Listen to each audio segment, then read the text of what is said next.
A wonderful Monday morning, ladies and gentlemen. To the SDO officials, dear colleagues, and friends in the Department of Education, to the great and extraordinary researchers of our time. Welcome to the Virtual Division Basic Education Research Conference 2021. The times are changing drastically now. Because of this pandemic, we cannot do the usual things we used to do. A year has passed, and we have learned how to adjust to this new normal. When will it be safe to go back to the life as we used to know it? That, among other questions, remains unanswered. Experts say it could be years before we can resume our normal activities without masks and hand sanitizers, though they don't know for sure. However, we as educators still have our vitality and passion for teaching and learning as well as researching. And to sustain that, let us embrace the new landscape of education. To formally open our program, may I invite everyone to stand and sing the Philippine National Anthem to be followed by an opening prayer.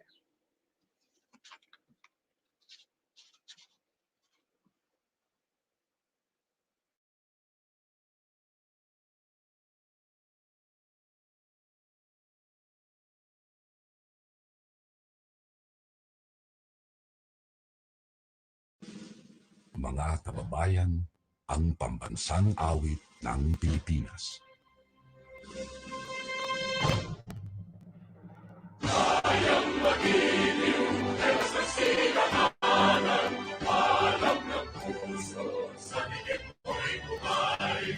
Lupang pinirang, tiyaga ng magiting, sa mandudubing, di ka masisigil, sa nagkakaputong sa simoy at sa langit ang pagkaw, ay hinakang tulakawin sa pagkayang minamahal.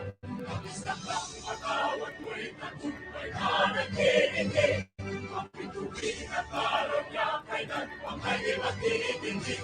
Lumanang araw ng warapit pagsingka, mo'y langit sa piling mo. Ang higaya ng pangay mga api, ang mamatay ng dahil sa'yo.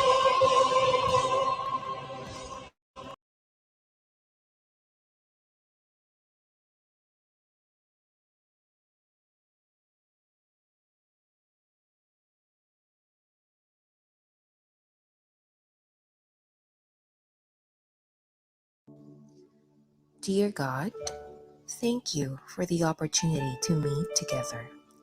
Please help us to come together to make this institution reflect your kingdom. Breathe life into our ideas and decisions. Help us build a team that has love and respect at its heart. Give us the strength to continue working for your kingdom in this time of pandemic. Lord, come give us the inspiration to be the best we can be. May we be a shining example of your goodness and truth within, wherever we are. Inspire our thoughts, discussions, and ideas, and continue to remind us that all that we do here today, all that we accomplish, is for the pursuit of truth for the greater glory of you. We ask these things in your name. Amen.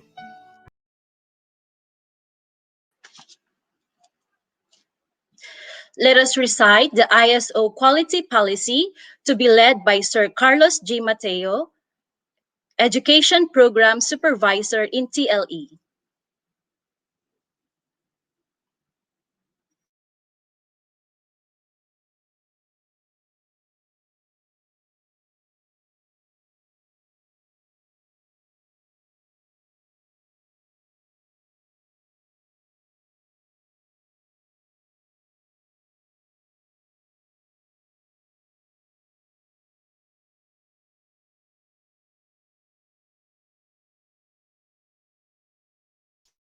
responsive, and equitable services to our stakeholders in compliance with the laws, rules, policies, procedures, and the principles of continual improvement for good governance.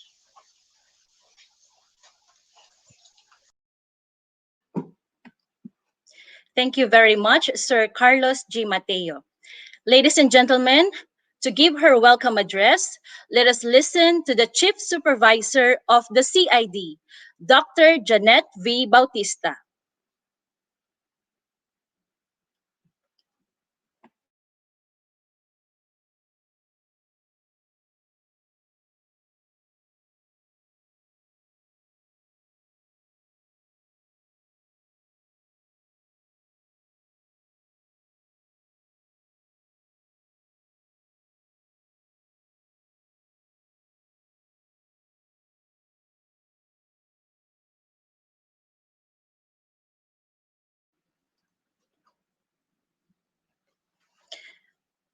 All right, we'll go back to with Ma'am Janet Bautista later. And now to present to us the different participants for today's conference, help me welcome the OIC Chief of the SGOD, Dr. Sherlyn R. Makaspak.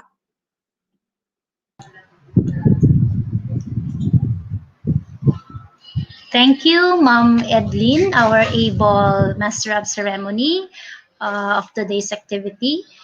To our brilliant Schools Division Superintendent, Dr. Cherry S. Ramos.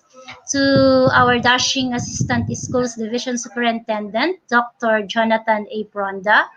To our committed Chief of CID, Dr. Janet B. Bautista. To our supportive EPSS, to the proponent of this activity, the competent division research focal person, Sir Marfil A. Dulay, and to all the research enthusiasts out there, a blessed day. I am indeed elated and honored to present to you our participants for this virtual education or basic education research conference 2021. As of the record, we have a total of 122 research enthusiasts who affirm their attendance and accepted the challenge to work for their research. 13 from the East Cluster, 17 from the North Cluster, 34 from the West Cluster, and 21 from the South Cluster. Joining us also are the school research coordinators and technical working groups. Your presence and participation in this event are not only enterprising, but more so to promote our sense of commitment in delivering quality education, that learning must continue amid the crisis we are facing. Thank you for your participation and mabuhay po ang SDO Santiago City.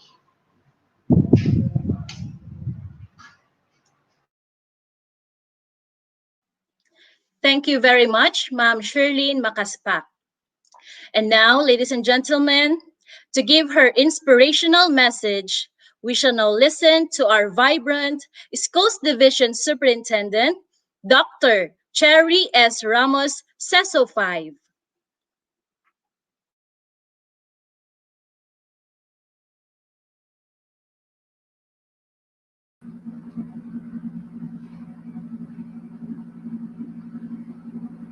Am I in the broadcast?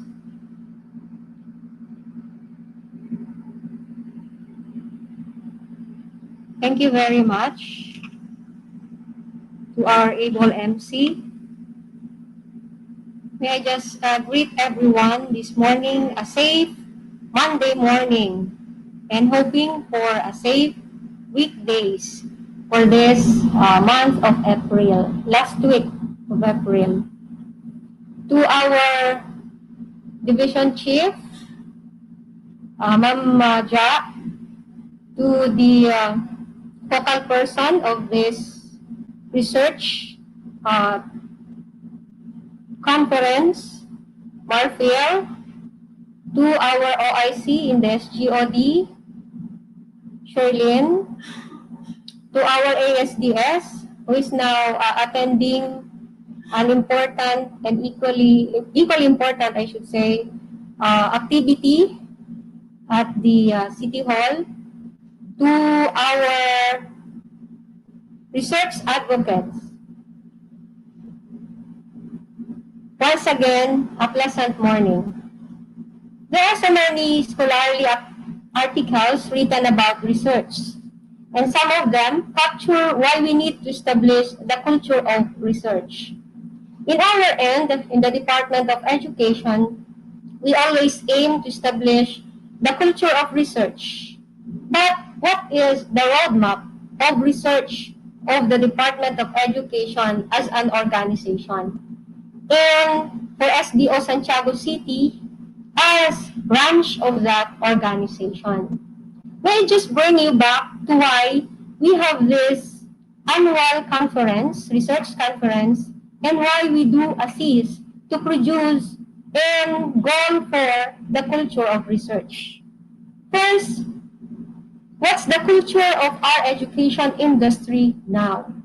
We need to consider this because we know for a fact that the learning environment changed a lot.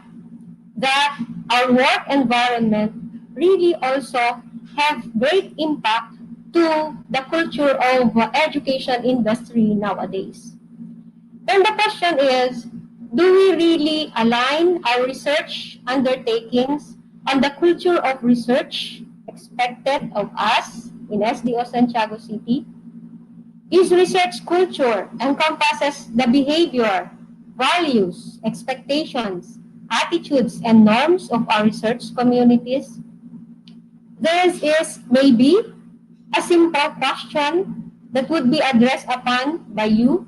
However, it is very meaningful to the end of producing learners that are capable, able, and dreaming, as mentioned by our vision, we dream of Filipinos who passionately love their country. Through this identification of our culture when it comes to research, we can value every effort that we are inputting in this special workload. Number two, question is, why do we need to emphasize and even sometimes exaggerate the research agenda? I am doing this to Marfil. I always ask Marfil, what's our research agenda this school year? How do we communicate our research agenda to the field? What about along teaching and learning, governance, and the like? These are some of the questions I'm asking often to the focal person and to all the teachers, school heads, supervisors, and of course, our support system in the division. I would like to know how far have we been when it comes to formulating a research agenda and addressing such in every school year. So why do we need to do this? Why do we need to have our research agenda, particularly localized research agenda? Because the central office has given us a broad agenda. So we need to have task analysis of this using the situation we have in SDO Santiago City. Why? It's because for direction purposes. We know that our researchers would be wanting to address certain problems or issues and concerns, maybe inside the classroom, outside the and that would give us the assurance that we are contributing to the progress of the three major agenda mentioned in the DepEd order. Another is for enlightenment. We would like to give you, encourage you, that in the Department of Education, especially inside the classroom, in the school as a whole, and of course, the whole organization would like to see how things are happening, how issues and concerns would blend and intertwine with the situations we have now, so that we can at least see how we can get in, what resources can we provide so as to address this concern. And that I am asking you to be vigilant in knowing all the resources we are wanting to have. That's why we need to do it sometimes that asking the research agenda may seem to give us enlightenment that teachers, school heads, unit heads, supervisors have their own role to play, especially in the development and growth of our learners. And lastly of this question is to ignite the flame and love for research. We would like to have that. As we have stated first, we are after the culture of research. And to do this, we need to ignite the flame and love for research. And I would like to congratulate you that you have successfully have lighted that flame that we wanted. And in your heart and mind, you are embracing that flame. So keep that flame burning for others to see and be influenced by you. So how do we make it happen? How do we do it? How? Provide the educational support first. We are not providing the educational support that you need. We are providing with the resources you need, both human and financial. Hopefully, with the very limited financial resource that we have, it will all be given a share to what you are doing. Human resource. We have enough researchers in Santiago City, and I know that they too are willing to coach or mentor you or others, you yourself as mentors and coach of the division, so that we can scope or cover all the human resources in SDO Santiago City advocating research. We need to stretch, of course. Using the financial resources, we need to stretch these resources into meaningful output, into meaningful outcome later. So with this, again, how to make it happen? We'll put into life the rich experiences of researchers as samples of significant gains along research. What do we mean? With the experiences of our advocates, we know for a fact that they have already have these practices in them, the rich experiences when it comes to research. And this will be used to capacitate more our researchers to bring out their best so that we can make the culture of research happen in Santiago City. And eventually, of course, ladies and gentlemen, we would like to see and capture the best practices of SDO Santiago City that will give us more meaningful and workable output in the workplace. We would like to see the culture of research where everyone is not ignored about what is research, but capacitating himself or herself better than before. These are the three questions that eventually will summarize our roadmap of research in SDO Santiago City. Later, the harvested researchers will expand the existing body of knowledge by providing solutions to different problems in pedagogy while improving teaching learning practices. You can see later not only the output, but more of the outcomes. And that we would like to have that at the end of our roadmap. For now, each of you is already given your share in the goal of this culture of research we are wanting for SDO Santiago. Good luck to each and everyone, and good morning once again. Thank you very much, Ma'am Cherry S. Ramos, our dear SDS, for the inspiration. Thanks to Edlin. Thank you once again, ma'am. And there you have it, ladies and gentlemen. That's the first part of our program. Here and now, let us listen to Mr. Marfil A. Dulay, the Division Research Focal Person for the Statement of Purpose and to lead the conference proper. Thank you, Ma'am Edlin, to our very intelligent and supportive Schools Division Superintendent, Dr. Cherry Salarzon Ramos, our SDS. Ma'am, good morning po, and thank you for gracing our program. Of course, the chairperson of the School Research Division Research Committee, Sir Jonathan A. Fronda, our able chiefs. We have Ma'am Janet Val Bautista of the Curriculum Implementation Division, and of course our OIC chief in the SGOD, Ma'am Sherlene R. Macaspak, our unit heads in the division office, school heads who are tuning in our program. Today, we have already 150. We have already exceeded po yung 122 na nag-register. Thank you very much.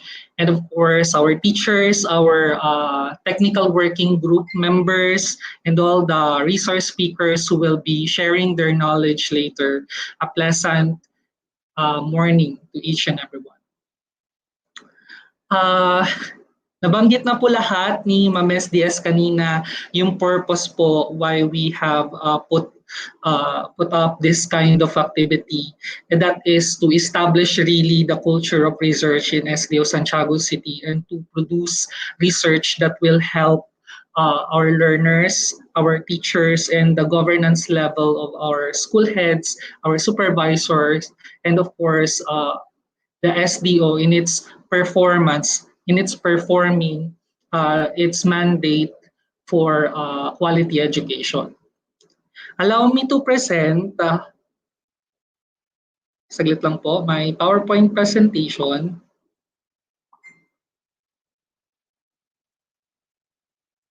In honoring, of course, the members of the technical working group who shall be working with us hand in hand for this 5-day training or conference, let us start with the West Cluster of Schools Technical Working Group. We have our coordinator, Ma'am Marivic M. Halog, together with the members, Ma'am Arlene D. Tagarino, Ma'am Crisel C. Bistante, Sir Eric M. Sarmiento, Ma'am Maricris Sales, Ma'am Mayflower Biray, Sir Romel A. Simon, and Ma'am Winnie M. Fermin. They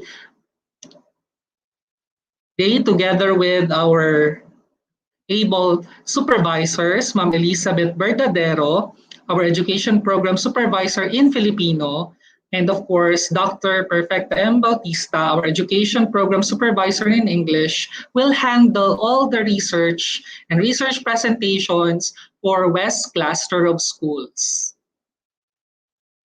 Powerhouse po sila ngayon. Next cluster, we have, of course, the South Cluster of Schools, headed, of course, by the cluster head, Sir Loreto A.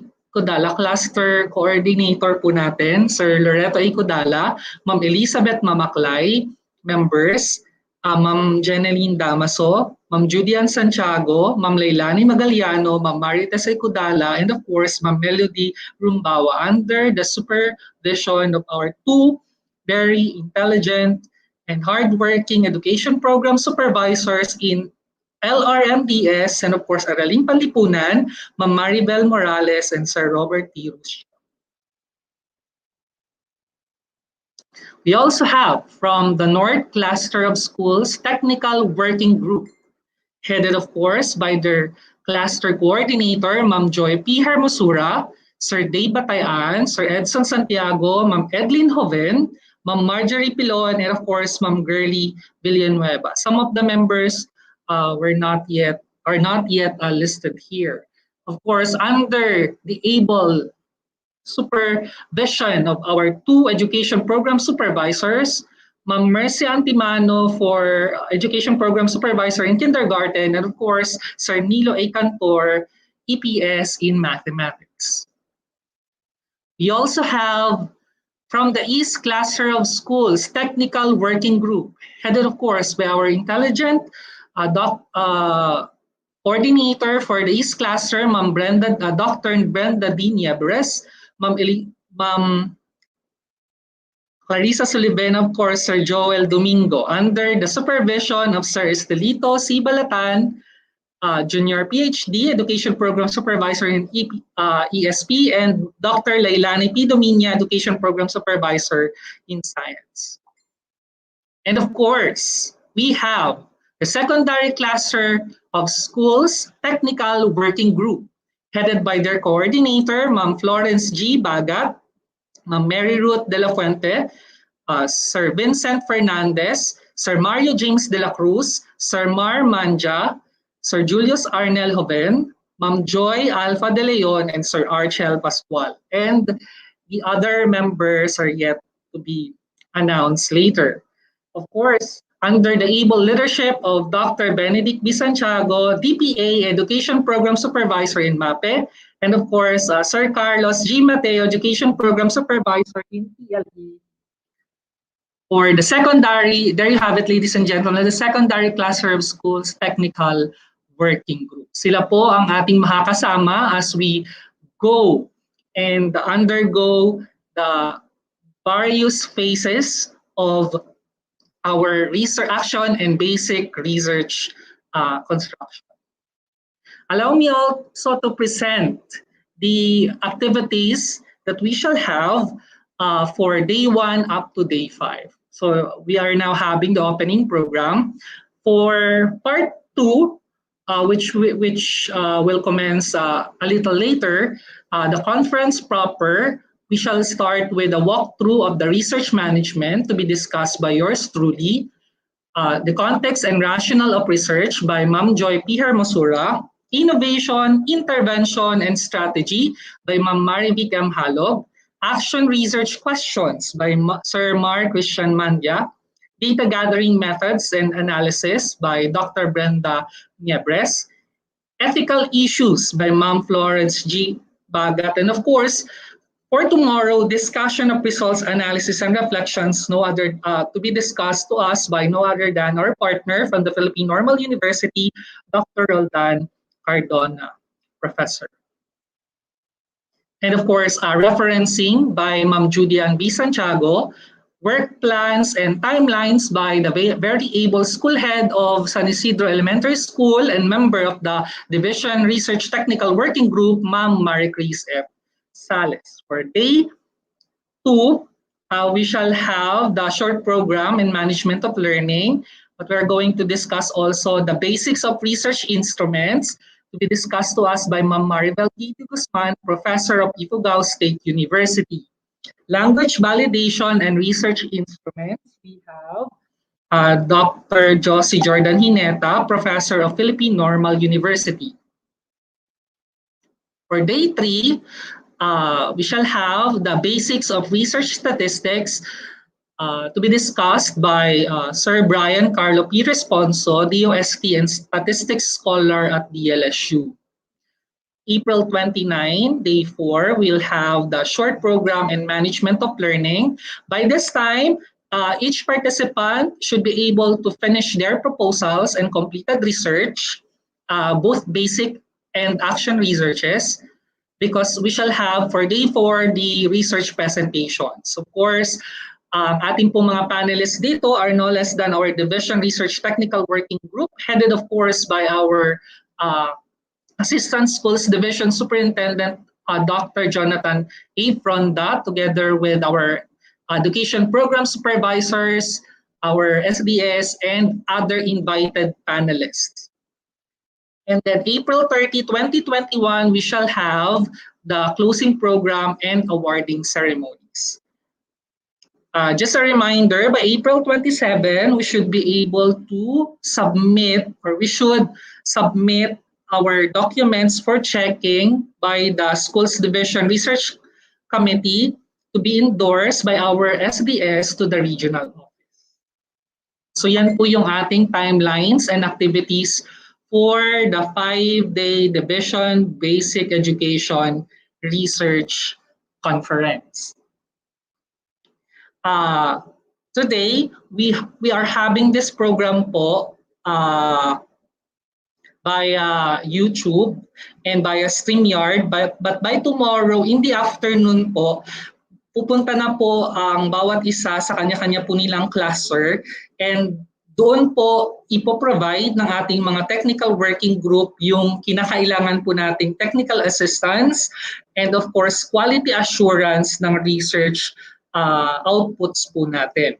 And then after that po, meron po tayong submission na magaganap, and or also the cluster technical working group together with the education program supervisors in charge po will be selecting the top 5 from each cluster po to represent the cluster during the Thursday presentation po. So pipili po ng 5 from the cluster para po makikompete on Thursday para sa presentation po ng kanilang research. And on Friday, yun na po yung ating awarding ceremonies. So kung nabasa niyo po yung ating division memorandum, nakasulat po doon yung other contested activities, and then ang submission po ng mga documents noon ay scheduled po tomorrow, April 27, 2021 hanggang 5 p.m. po for those who are joining the individual category or competition, and also para doon po sa mga kikisali po sa school level competition. Naka-attach po sa ating memorandum yung mga criteria po na gagamitin. Likewise, our senior high school learners are also included in the competition via the digital art design, kung saan sila po yung magde-design ng ating division research journal. So ang mananalo po sa kanila ang magiging official cover po ng ating division research journal. So ganun po yung magiging trajectory and the run ng ating program, ng ating 5-day conference po, ng ating Division Basic Education Research Conference. If you have your questions po, kindly reserve it, and pwede po nating itanong yan during our cluster meeting po, which will happen tomorrow, or pwede din naman pong i-comment dito sa comment section po ng ating pong ating YouTube channel po ng SDO Santiago City. Okay, so ididiretso ko na po. I am now going to discuss. Run through lang po tayo ng ating RMG para po ito sa bawat isa sa atin so that we are going to be guided properly, especially po sa research in the Department of Education. So allow me to present my PowerPoint po saglit. And after this, we shall have the first speaker po natin, research speaker po natin. And also, clarification lang po para po sa lahat ng mga nanonood, doon po sa mga hindi po makapasok, makapag-register, open pa po ang ating registration form. Online po siya. Kasi that will be the basis for the division po to release certificate of participation. Remember po, this is 5 days. So, hindi po tayo makakapag-claim ng ating certificate of participation kung hindi po tayo nakapag-register. So, kung nanonood po tayo ngayon and hindi pa po tayo nakapag-register, pwede pong mag-register. Yung link po ay na-send na po sa ating respective school heads. Para po sa hindi mga maka-access, all you have to do po before clicking po yung link is to go to your Chrome, Google Chrome sa inyo pong cellphone, kung cellphone po yung ginagamit ninyo or laptop. And then from there, i-type nyo po sa search engine yung Gmail, and then i-enter nyo lang po yung inyong DepEd official na email po. And then of course, after nyo po doon makalagin, saka nyo po i-click yung link. Kasi ang tendency po, kapag hindi nyo po ginawa yon, ang mangyayari po is hindi po kayo makakapasok or manghihingi po ng tinatawag na you need permission. Kasi po, hindi po kayo nakapasok sa inyong DepEd account dun sa inyong Google Chrome. That's why, ulit-ulit ko pong sinasabi, you have to click po yung inyong Google Chrome, doon po kayo mag-register, doon po kayo mag-sign in ng inyong DepEd email para po makapag-register po kayo.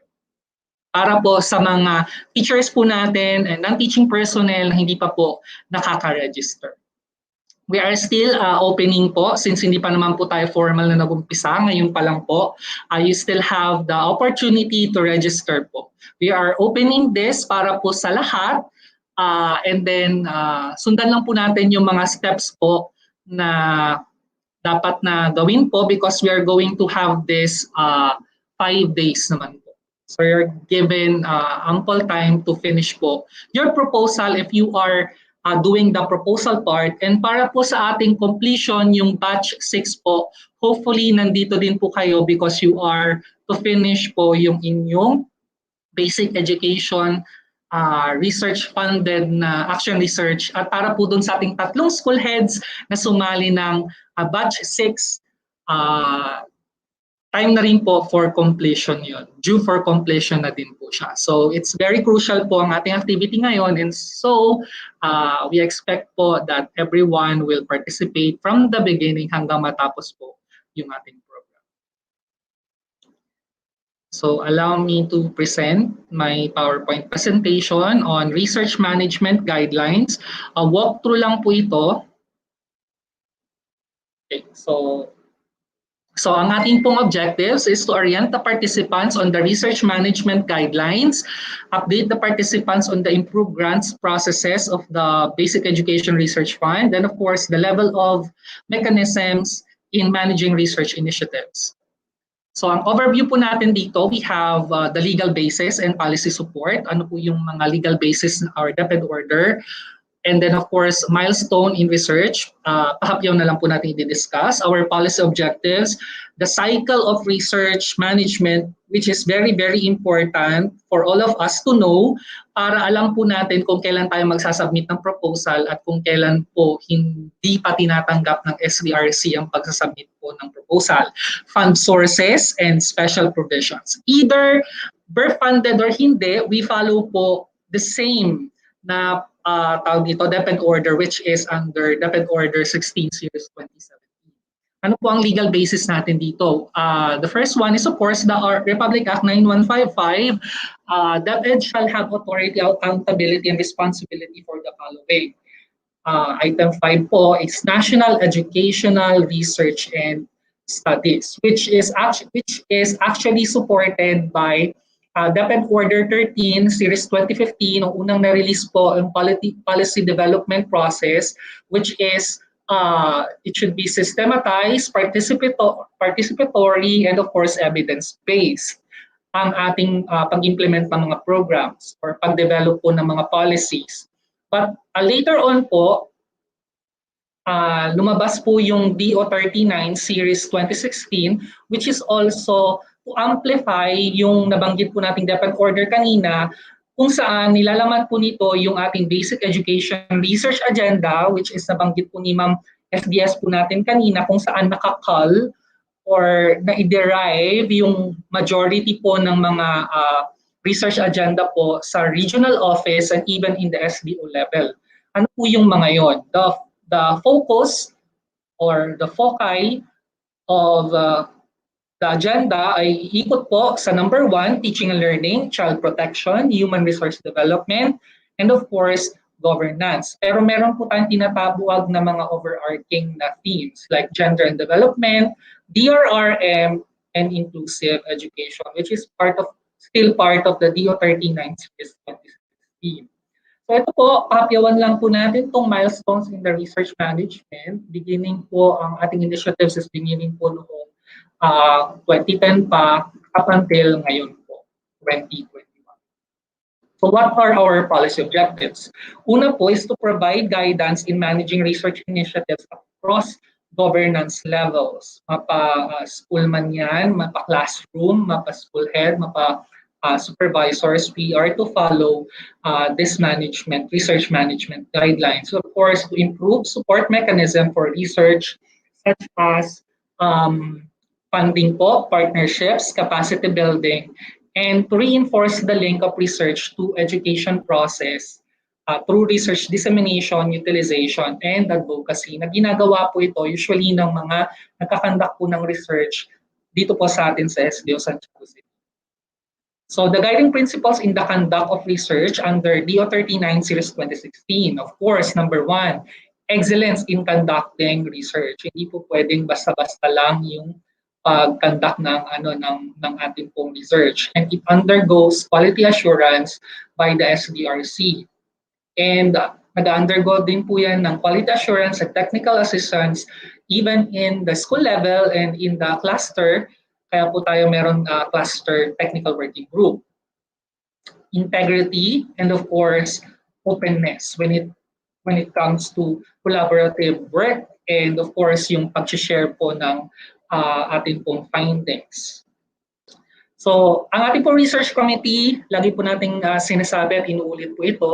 In the national level, alam na po natin yan. Ang chair po is the Undersecretary for Field Operations and Planning. Co-chair niya po ang si Sir Undersecretary for Curriculum and Instruction, and of course yung directors po under Planning Service. Yan po. And Secretariat is yung Policy Research and Development Division. So, pakapyawan na lang po natin yan. For the regional level, ito po yung composition po ng ating committee. The chair is the Assistant Regional Director and co-chaired by the Chief Supervisor of the PPRD. And then ang members po niya, kung napansin po ninyo, CLMD, ESSD, HRDD, and QUAD, FTAD, Finance Division, and ang Secretariat po is the PPRD. So, punta po tayo ngayon sa Schools Division Research Committee kung saan dito po dumadaan yung atin pong mga research. Okay? Ang ating pong chairperson dito is no less than our Assistant Schools Division Superintendent. Ang co-chairs po dito are of course si Ma'am Ja and the OIC chief po natin sa SGOD, Ma'am Sherlyn. They are the co-chairs. Ang members po, kaya kung titingnan niyo po dun sa mga pumipirma, laging meron po yung steps ng planning and research. Since small division po tayo, ang meron lang tayo is division research focal person. And then CID representative po, depende dun sa requirement ng evaluation. What does that mean? That means, let's say for example, your research will fall under sa subject na English. So ang ating pong supervisor doon or CID representative ay walang iba kundi si Dr. Perfecta M. Bautista. Okay? Kapag math, Sir Nilo Cantor. Okay? And then we also have the representative from the finance unit, and by invitation lang minsan yung mga ibang mga focal persons. Okay? And then yung members, secretariat po natin is the SGOD. So ano po ang function po namin? To provide guidance on research agenda, nabanggit niyo po ni Ma'am SDS, to approve proposals from the schools and community learning centers, evaluate and approve research, initiatives and activities, forge partnerships. Prepare report, resolve emerging issues, keep cost estimates within accounting. Doon po yan sa ating accounting, sa finance, and then endorse school level proposals to SDO, to RO. Organize, coordinate document meetings, conduct initial screening, aid the SDC members in the recommending proposals for approval, and of course, as liaison officer with academic and research institution. So ito po yung cycle. We follow this. Katulad po ng ginagawa po natin ngayon, we call for proposal, and then magkakaroon po ng initial evaluation. Usually po ang binibigay na time, take note po natin. Kaya minsan ang iba nagtatanong na 1 week pa lang ang nakakaraan, ay nagtatanong na about their research. kung kamusta na yung proposal. Ang initial evaluation po ay nagra-run ng 1 month. Kasi imagine niyo po yung sobrang dami nun. So, binibigyan po siya ng isang buwan. That's why you have to submit that kung halimbawa first quarter po ang inyong action research, make sure na in advance ay ma-submit nyo na po siya because tatakbo nga po siya ng 1 month for initial evaluation. And then, kasama na din po dun yung committee evaluation sa 1 month. Then results notification, implementation, submission and acceptance, then utilization and dissemination hanggang dun sa archival kung saan kukunin nyo na po yung completed copies po ng inyong research na pirmado, both the proposal and yung completed one. So ito po yung ating research management cycle. So ang call for proposal po is at least once a year, 1 month to submit. Wag po kayong magsasubmit ng 1 week na lang or 2 days na lang ay ikakandak na because you cannot conduct that. So you're given 1 month prior sa yung sa calendar po ninyo, and in soft copies and hard copies. In our case po, since minsan mahirap po ang mag-submit ng hard copy po, pwede pong soft copy i-address na lang po natin sa division office po para po mabasa ni records officer po at may submit or maibigay po sa concerned people, especially sa SDRC. And of course, you have to complete the requirements. Ano po yung mga yun? Yung mga attachments. Application form, research proposal, anti-plagiarism and conflict of interest, declaration. Yun po, ito po yung mga needed na documents, okay? Para po sa proposal. So magkakaroon po ng initial evaluation. Sino nag-screen po ng mga papers po? Magdadaan po yan sa secretariat, the focal person po sa research. And then in case po na merong mga tawag nito, lackings yung ating paper, it will be returned sa owner. And then ano po yung minsan nagiging reason for the return of the proposal? Number 1, yung lack po ng documentary requirements. Katulad po nung nabanggit ko kanina, if nakuhanan niyo po ng picture, kinulang ng isa, babalik po yun. With conflict of interest, failure to conform to research ethics, or minsan tinitignan po natin, minsan bumabalik po yung research kapag hindi po nagfo-fall yung ikakandak na research kung wala siya dun sa research agenda na inilabas ng division. Okay. So meron din, kaya po bumabalik yung research. Okay. So nag-exceed siya ng maximum grant, especially kapag birth yan, non-alignment with the agenda, nabanggit ko na po. Yes, cost estimates violate the accounting rules and regulations, which I'm going to discuss po later on, para po hindi na po ulitin i-discuss nila ma'am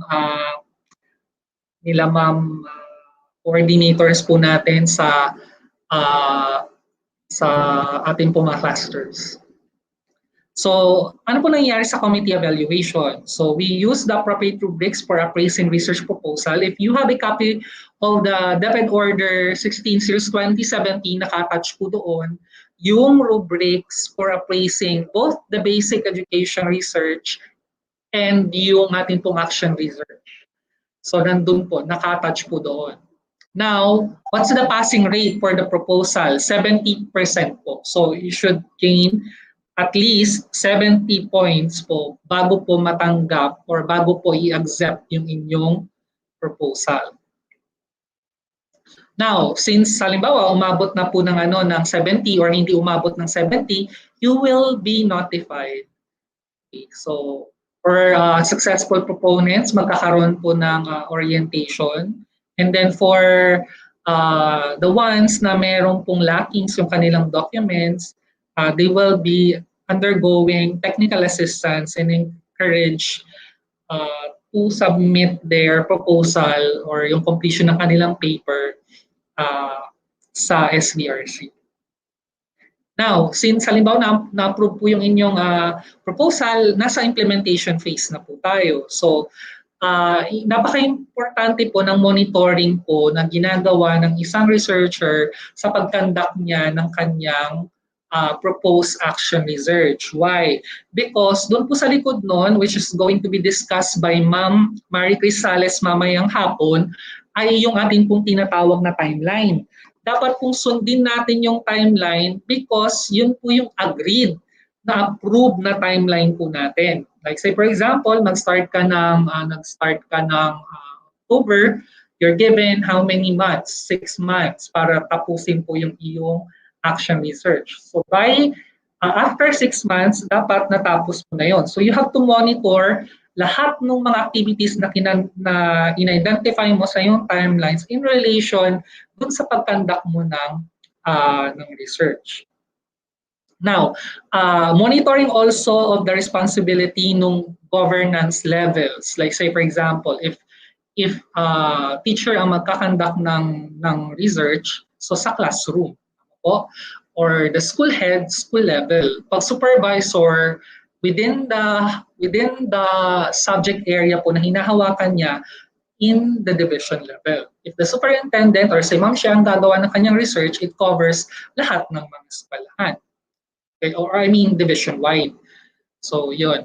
Write the relevant committee in case of planned deviations. Like say for example, nakaplano ka, katulad ng dinidiscuss ko kanina, you were given 6 months. And then, along the way, nagkasakit ka, nagkaroon ng bagyo, or force majeure, or other extenuating circumstances, nabasa yung document, inanod ng flood, or nasunog, naitapon, inanay, at wala ka ng iba pang kopya ng iyong research. So, pwede po bang mag-request ng extension kasi sumobra ka na ng 6 months? Yes po, pwede. So, ang extension po may be granted once, pero up only to 1 year. So, you're given 1 year para tapusin yung iyong research. If tandaan po natin, lagi nabanggit ko po na may request, babalik po tayo dito, request for extension, right? Right? The relevant committee, sinong committee yon? Of course, the SDRC, kung yan ay division level research lang, pero kung BERF yan, BERF funded, saan ka susulat ngayon? Susulat ka sa regional research committee for the extension, hindi sa DO because a BERF-funded research ay usually regional regional in nature yung kanilang research. Okay, so ganun siya.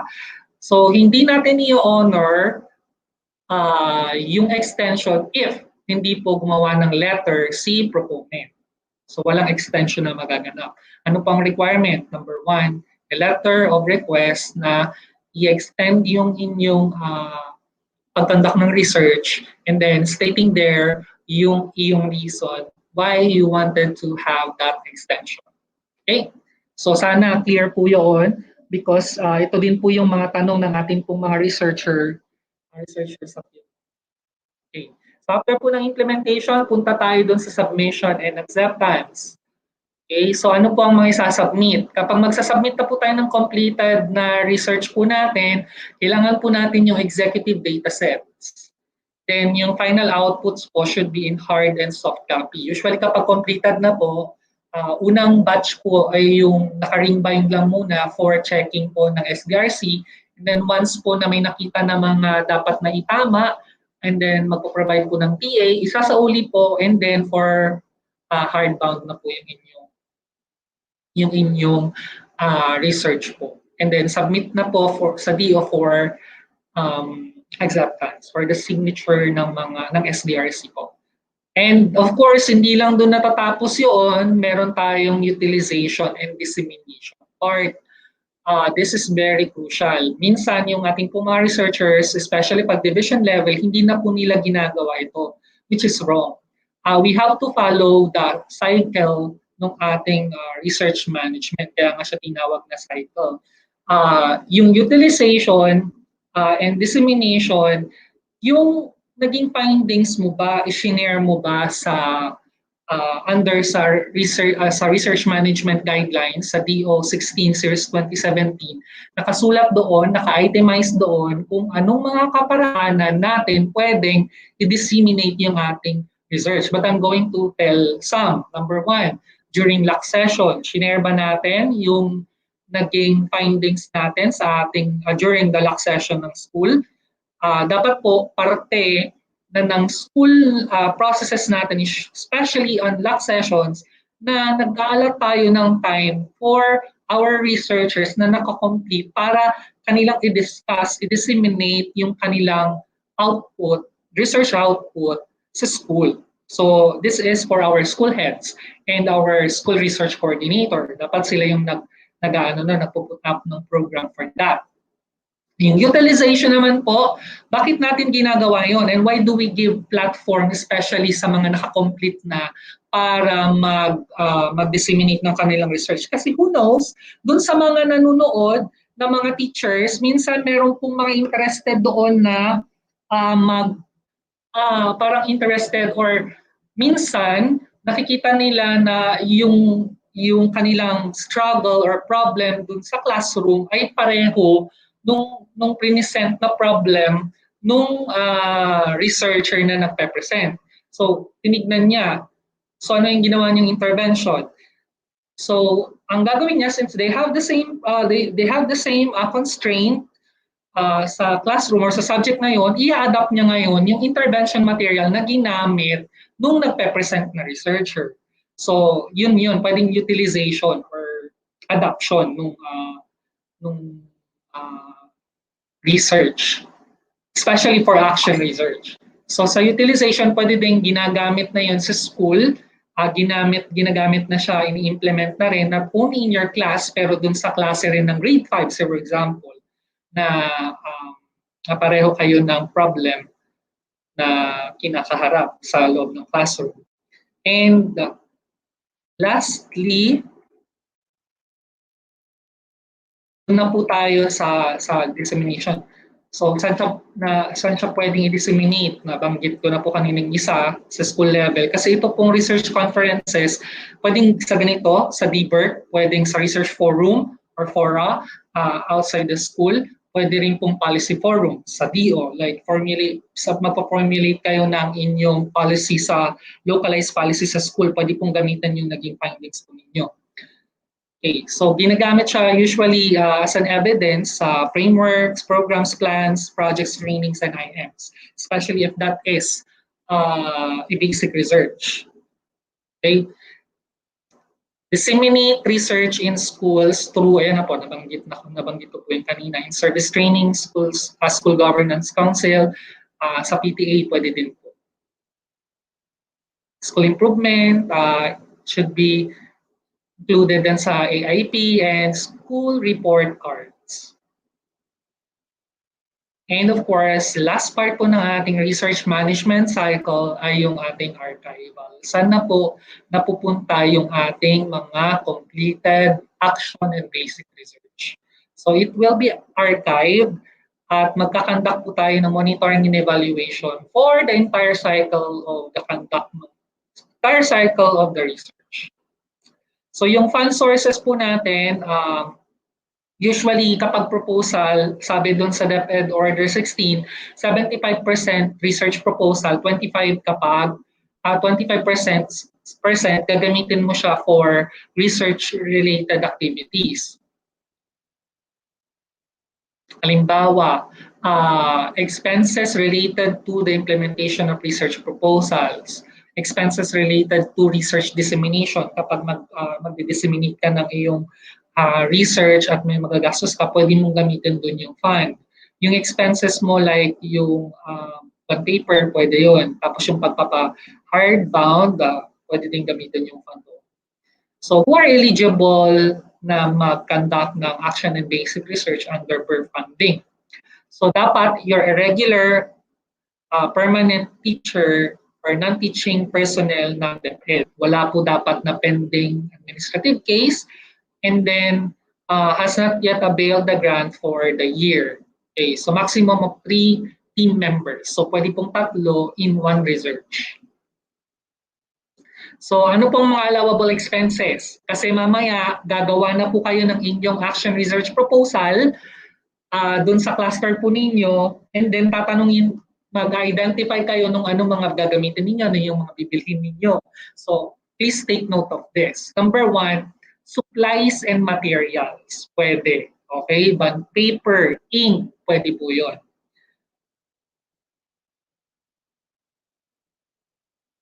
Pero, domestic travel, like nag-tricycle ka, pwede yun. Communication, around siguro mga 200 or 100 pesos. Reproduction or printing and binding, allowable din po yun. Food or other research expense at pakain ka, pero hindi naman sobrang large crowd or sobrang laki nung nagastos mo for the food dahil nag-disseminate ka, pwedeng i-charge doon. Other expenses, not eligible. These are the allowable expenses po.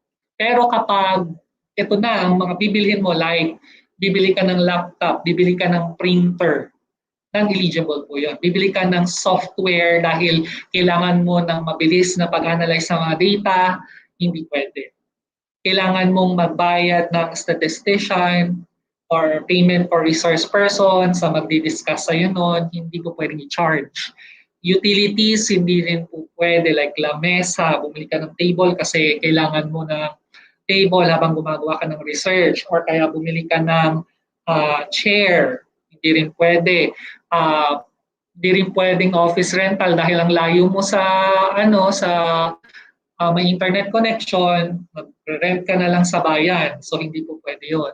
And of course, overseas travel expenses not in proposal ay hindi po pwede. They are considered non-eligible items. Okay, so para po maging smooth yung pag-check ng paper, make sure na hindi tayo maglalagay ng mga non-eligible items dun sa ating cost estimates later on. Kasi gagawa din tayo nito as part of the requirement ng ating proposal. Okay, so yun yung mga bagay na dapat po natin i-consider. Yung eligible items and non-eligible items.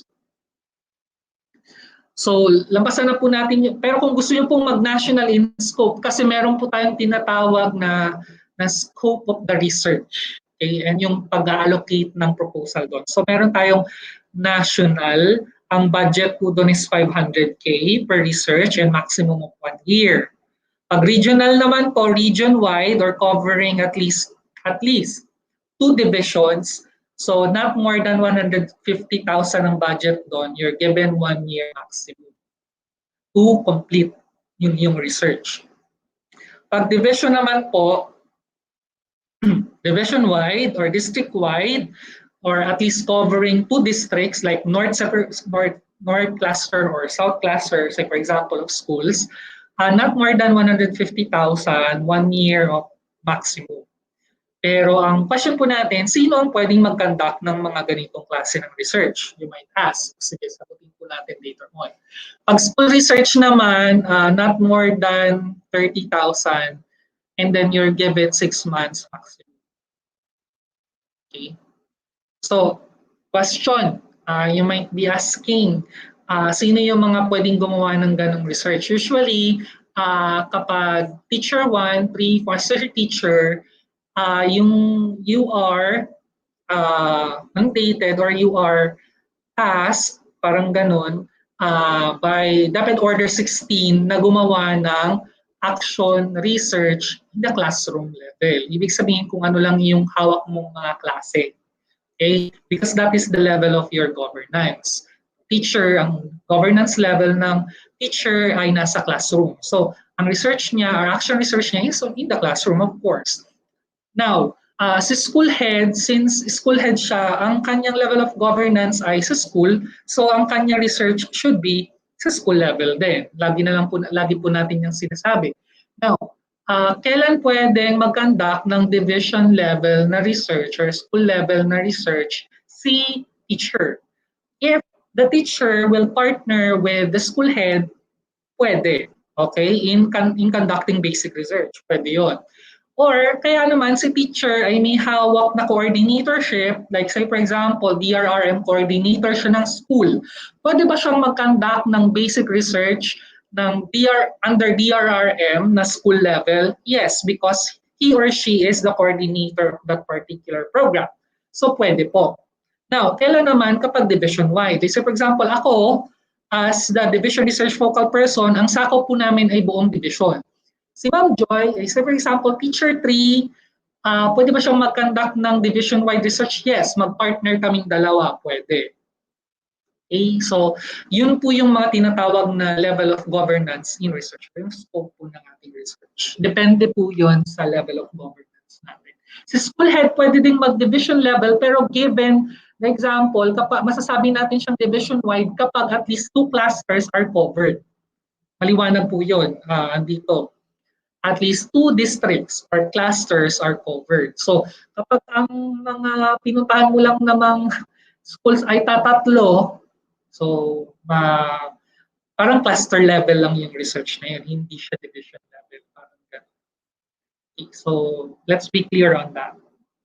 Yung 25% naman po ng amount na ibibigay sa inyo ay pwede naman pong support fund. So saan yun gagamitin? Cap B, dissemination of research results. Okay. So development and publication of research journal, pwede po niyong gamitin yun doon, and other initiatives and activities related to research as deemed appropriate. So lagi po nating tatandaan, if na-prove po yung ating research na BERC funded, it is always and will always be an output based. Dapat matapos natin and complete tayo dun sa given po na timeline sa atin. Okay. So punta po tayo ngayon sa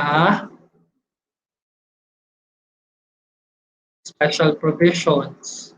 So dapat nagsasign po tayo ng MOA among all parties in the research project. Alam po ng lahat ng mga nag-undergo po ng birth po natin, beginning birth 4 hanggang 6 na dapat may memorandum of agreement. So, sino po ang nagmamayari ng inyong research? So, kapag under birth po yan, ang owner po ng inyong research ay ikaw at ang Department of Education. Now, question. Pwede po ba nating i-present, kasi gusto kong ako, halimbawa nakatapos ako ng aking basic research and then gusto ko siyang ipapublish sa mga journal, international journal, ganun, or present ko siya internationally, ever funded siya. Tapos nalaman pala natin ngayon na co-owner natin ng Department of Education. Hihingi tayo where we should seek yung approval ng Department of Education ng ating request that we may be allowed to present our research findings outside. Okay? So kailangan po yun. Hindi yung basta-basta na lang po tayong nag-present.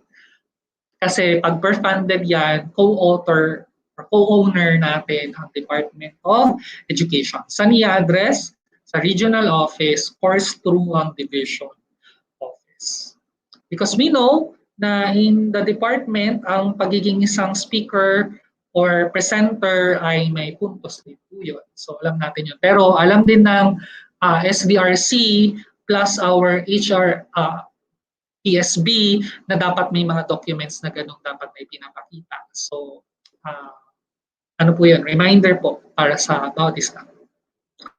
So we should observe the highest ethical standards in the conduct of our research. Violators will be blacklisted from future grants or even in the SDO level. Meron na po tayong mga ganito na blacklist. Okay.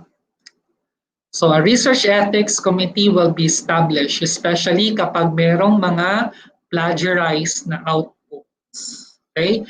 O kaya naman may mga research na hindi dumaan sa school. O may mga research na hindi alam ni school head kasi hindi dumaan sa kanya. Okay, so may mga ganun pong scenario which is part ng ating ethics in the conduct of research. Yung ating paghingi ng permiso sa mga proper authorities ay part ng ating research ethics. Okay. So researchers shall refer to the DepEd Child Protection Policy and National iPad Framework. Why?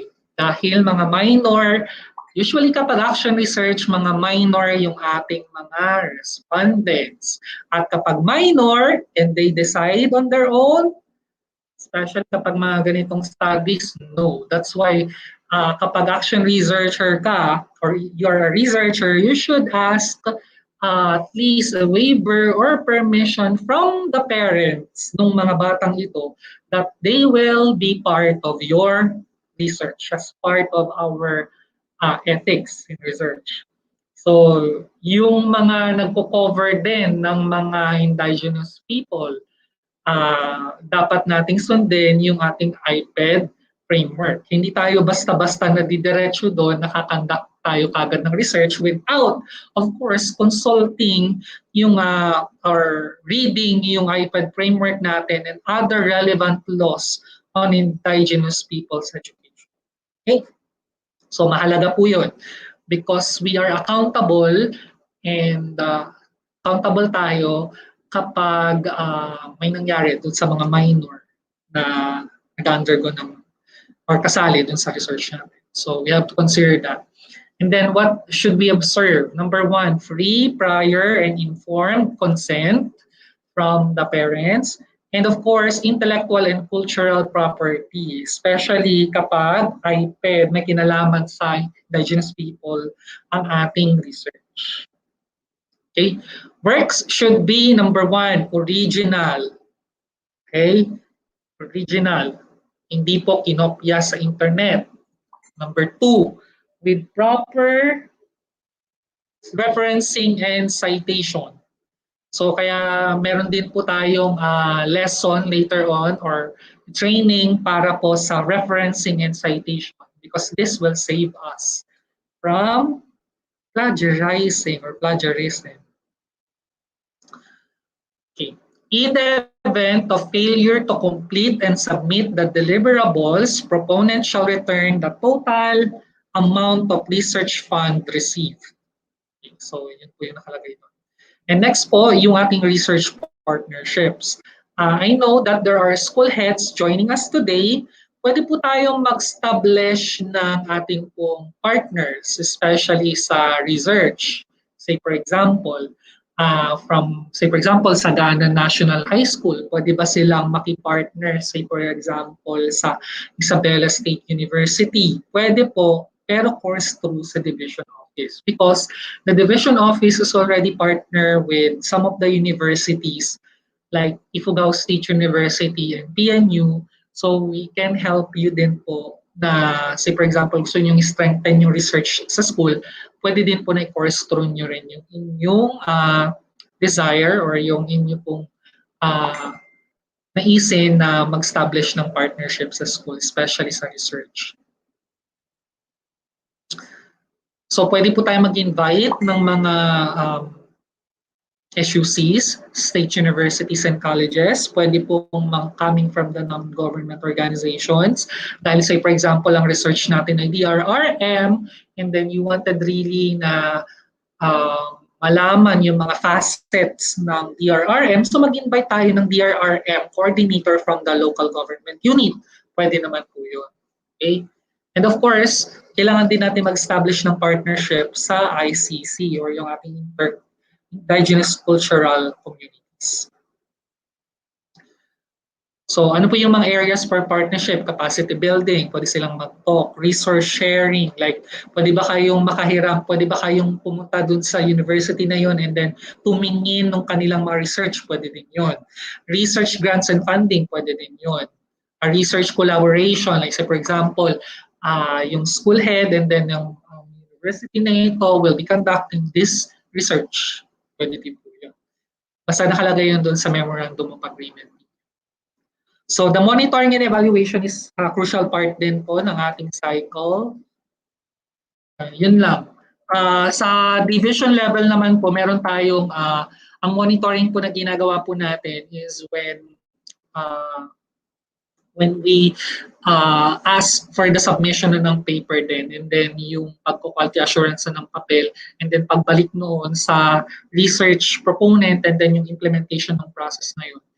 So hopefully nakadagdag sa ating nalalaman about sa pag-conduct ng action and basic research sa Department of Education, because we understand that we are not in the higher education system, kaya medyo merong pagkakaiba talaga kung napapansin niyo yung ating research sa Department of Education and sa higher ed. Okay, so alam ko po marami na rin pong nagtanong noon about this one, but in our desire to ease then yung burden ng ating mga teachers, because we know that you've been doing many things, daming ginagawa sa classroom, ay the division office wants really na maging maayos, magaan, at hindi ganong mabigat ang pag-conduct ng research para sa mga teachers and sa school heads po.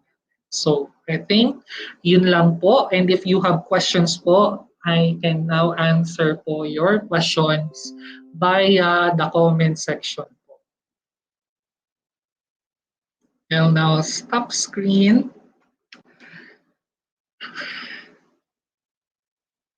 So yun po yung ating yung ating po research management guidelines, RMG. If naka-internet po kayo ngayon, pwede nyo na pong i-download yung DepEd Order 16 Series 2017 para po mas ma-enlighten din po kayo about sa process po ng research. May tanong po tayo, pwede na pong mag-post ng tanong. And then 5 minutes po, I'm gonna answer, and then I'm going to give po, introduce our second speaker po for this morning.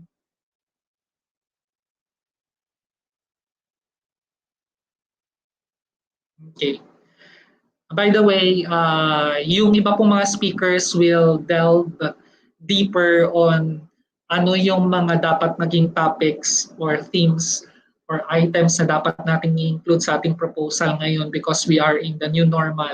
And most of the research po natin ay dapat nakaangkla sa most essential learning competencies. So may tanong po ba tayo? Please do ask.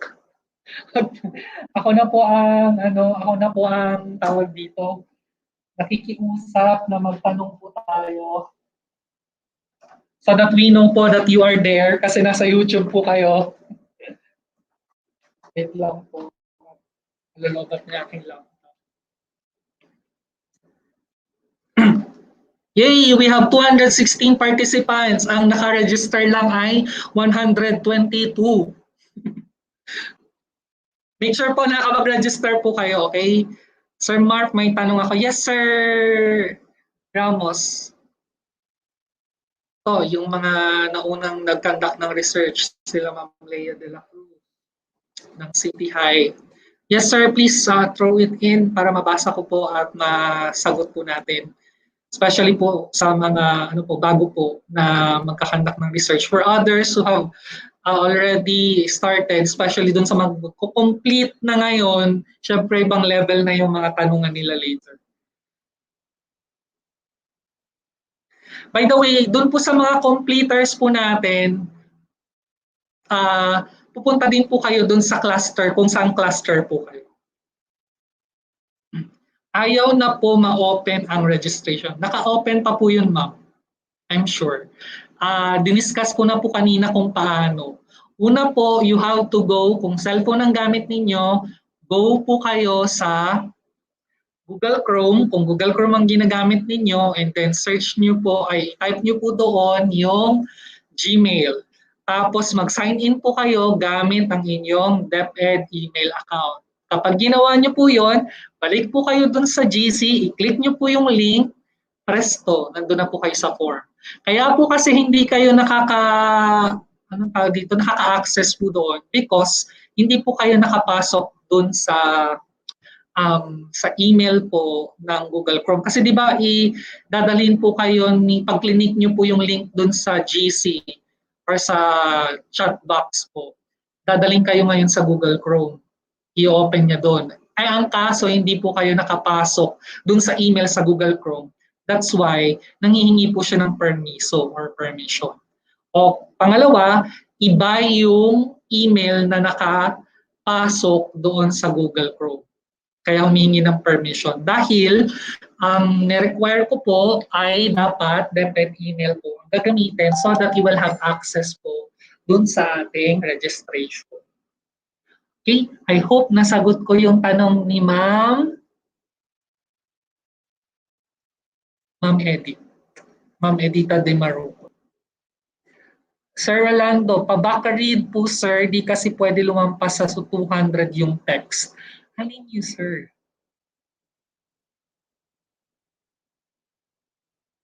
Okay.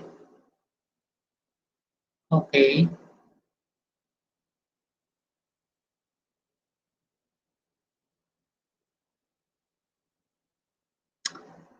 That is for basic research, sir. Ang tanong pa lang ng iyong yung tanong pa lang like say for example ito. Spiral progression in the curriculum, higher order thinking skills. Am I allowed to do research on spiral curriculum?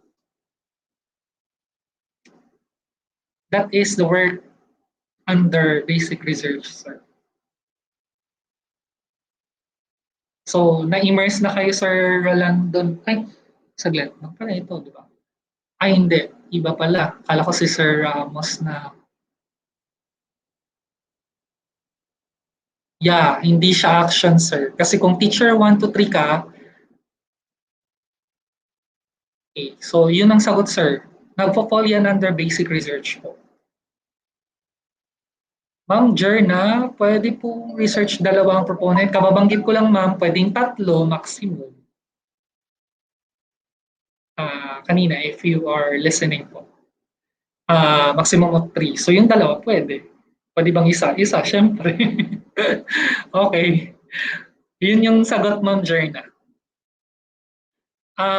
Ma'am Marilo Buizon, link ng cluster sir. Ma'am, hindi pa ngayon yun, bukas pa po.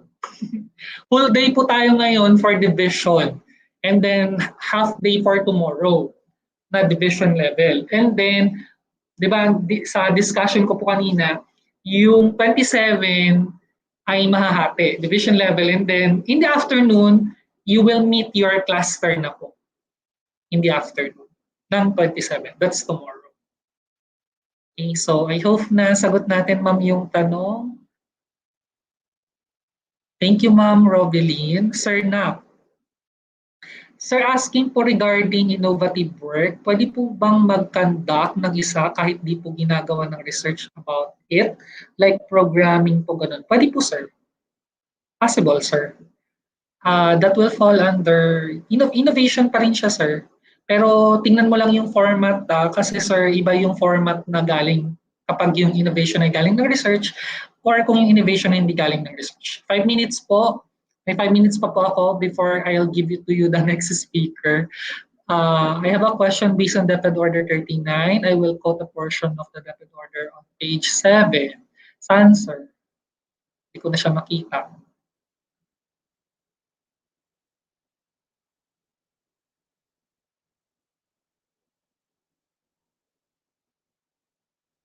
Yes, Ma'am Mian, parang napirmahan na po yung iyong research eh.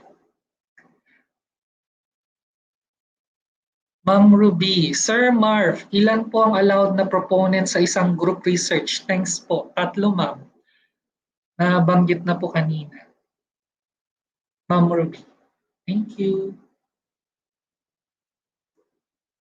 Sir, sinabi ko kanina, di ba, an action research is intended for a teacher. Since teacher 1 hanggang master teacher 3, kung may master teacher 3 na. Now, you are allowed to conduct basic research kapag, say for example, coordinator ka nung area na yon. Are you the coordinator for curriculum, sir? May ganun ba sa school? Pag hindi, then you are not allowed. Kasi ang nakalagay sa Deped Order 16 ay action research for teachers. Sa school heads po and non-teaching personnel, sa amin sa DO, basic research po. Ayan, nandito rin pala si Sir Mario. Nagko-complete na rin po. Thank you, sir. Okay, si Sir Randy, Nina, hi sir. Ma'am Ruby, hi Ma'am Lailani, Magaliano. Saan po maka-qualify ang mga participants namin na junior high as integrated school? Sa secondary cluster po ba or south cluster? Nice question. Secondary ma'am. Kung halimbawa ang tinuturuan nila is grade 7, syempre hindi mo naman sila ihahalo sa elementary. Di ba? Okay, so I think that answers it. Pero ano sila, tatawagin mo silang BIS, Balintokatok Integrated School, Secondary. Pero kay Ma'am Juan pa rin sila. Kay Ma'am Florence pa rin sila. Okay, thank you po for asking. Thanks Ma'am Ruby. May tanong pa po tayo before I give the floor. May 3 minutes pa po. Again, going back kay Sir Rolando Ramos na discuss ko na po yun even previously. That if you're a teacher, ang gagawin mo research is action research. Ang mga possibility po na mag-conduct ng basic is when you are a coordinator of that particular area. Number 2, you partner with your school head. Number 3, ginagawa mo yon dahil tawag nito, naka-enroll ka sa masteral. Pero syempre hindi mo naman yun magagamit sa Department of Education unless maki-partner ka kay school head, especially on basic research. So yun po. I think that's clear na in-explain ko. Sir, follow-up po, receive na po ba yung? Yes, sir, na. Opo. Hindi lang po kami ngayon po kasi syempre naka-work from home po. Medyo natatagalan. So yung 1 month, dati, 1 month, that's the regular po ha. Yung dinidiscuss ko kanina, normal setup po yun. Pero kapag new normal, like halimbawa kasi ngayon, di ba meron po kaming, may mga sinusunod po tayong mga protocols, health protocols. So medyo napapahaba po. So ano po tayo tawag nito? Patience.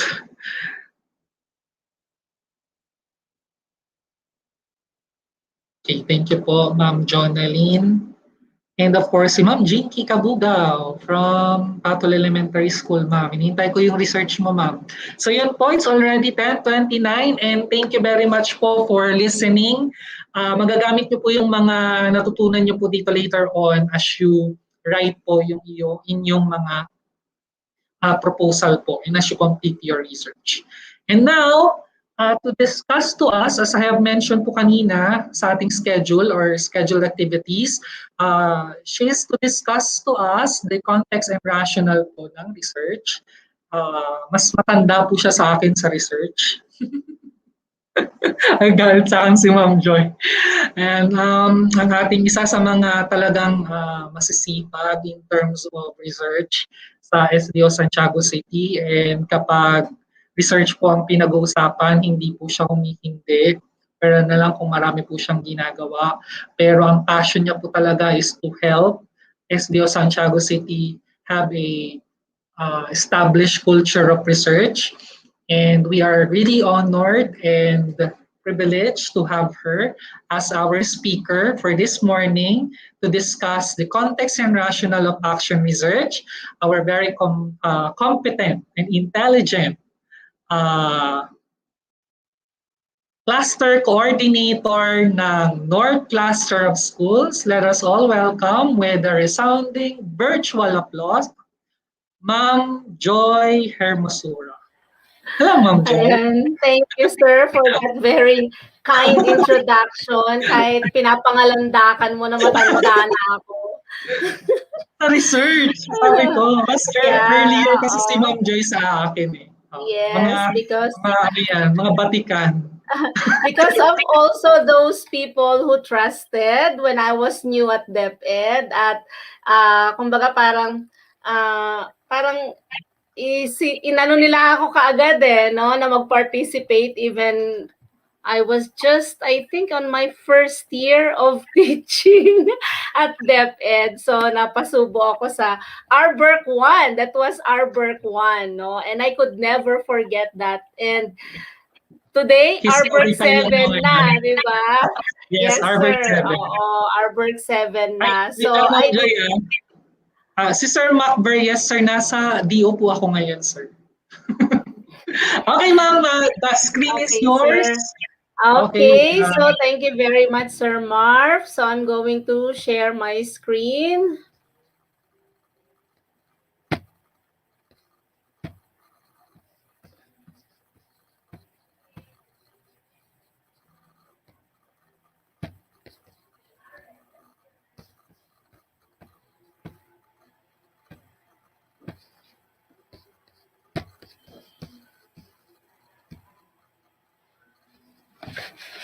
Okay, so I'm going to discuss with you, to share with you the context and rationale. I'm sure that many of you have already an idea about this one because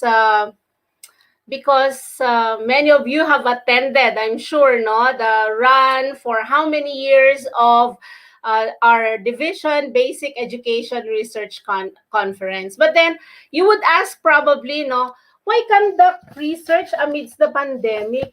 Bakit kailangang mag-research, no? Bakit kailangan pang mag-research ngayon pa man din? Ang dami-dami nating inaalala, di ba po? But you know, this pandemic has already brought in a lot of researches. Would you agree with me? Di ba po? From the vaccine that that's already in the market. That's a product of research. Di ba? To the effects, to the side effects. O imagine, gagawa lang, vaccine lang ng iba, meron na kaagad silang nakitang effect. And that's part of research, right? And this one, to the recognition that indeed mental health is as important as physical health. Would you agree?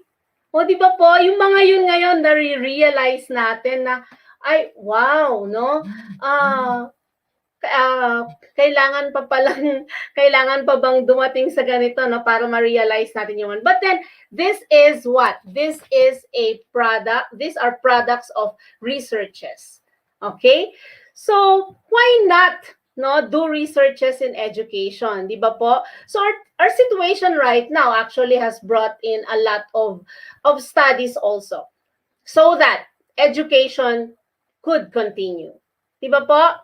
So there may already be considered the simple studies done last year, like the BELCP. Remember po, our BELCP? Our BELCP in itself is a product of a study.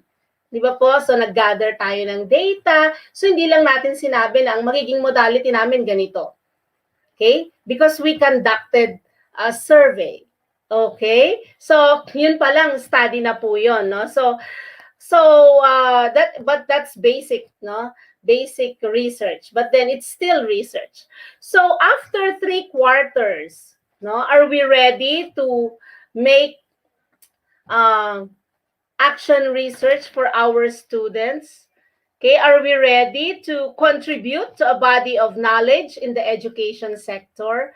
So this pandemic has brought us a lot of things, no, realizations, etc. And one more thing, it has brought us to at least study about our current situations in education and do research. Okay? So, yun po. Okay. So, paano kung walang pandemic? No? Paano kung walang pandemic? Magre-research pa rin ba tayo? Okay, of course, no? Of course, not because na magagamit natin yung research sa ating assessment or what, but for the following reasons. Okay? Okay. So, it is putting our ideas into practice as a means of improving our curriculum. Tignan niyo po yung curriculum natin, nag-e-evolve, no? Simula nung tayong estudyante, na ngayon tayo ay teacher na. Okay, why is it evolving? it's a product of continuous research. Okay, so we do research to improve our curriculum. What else? Okay, to improve our teaching and learning. Even the strategies that were applied when we were still students, no? Nag-iba na rin po, di ba? Nag-iba na rin. Hanggang sa ngayon na tayo ay naging teachers na. And we could say that when we do research, we sort of reflect and evaluate our current practices to understand and improve the quality of our instructions so that what we teach our students would have a lasting effect on them, no? Lasting impact on them. So, kaya nag-evolve din yung mga strategies po natin, no? Nagiging evidence-based tayo. Okay.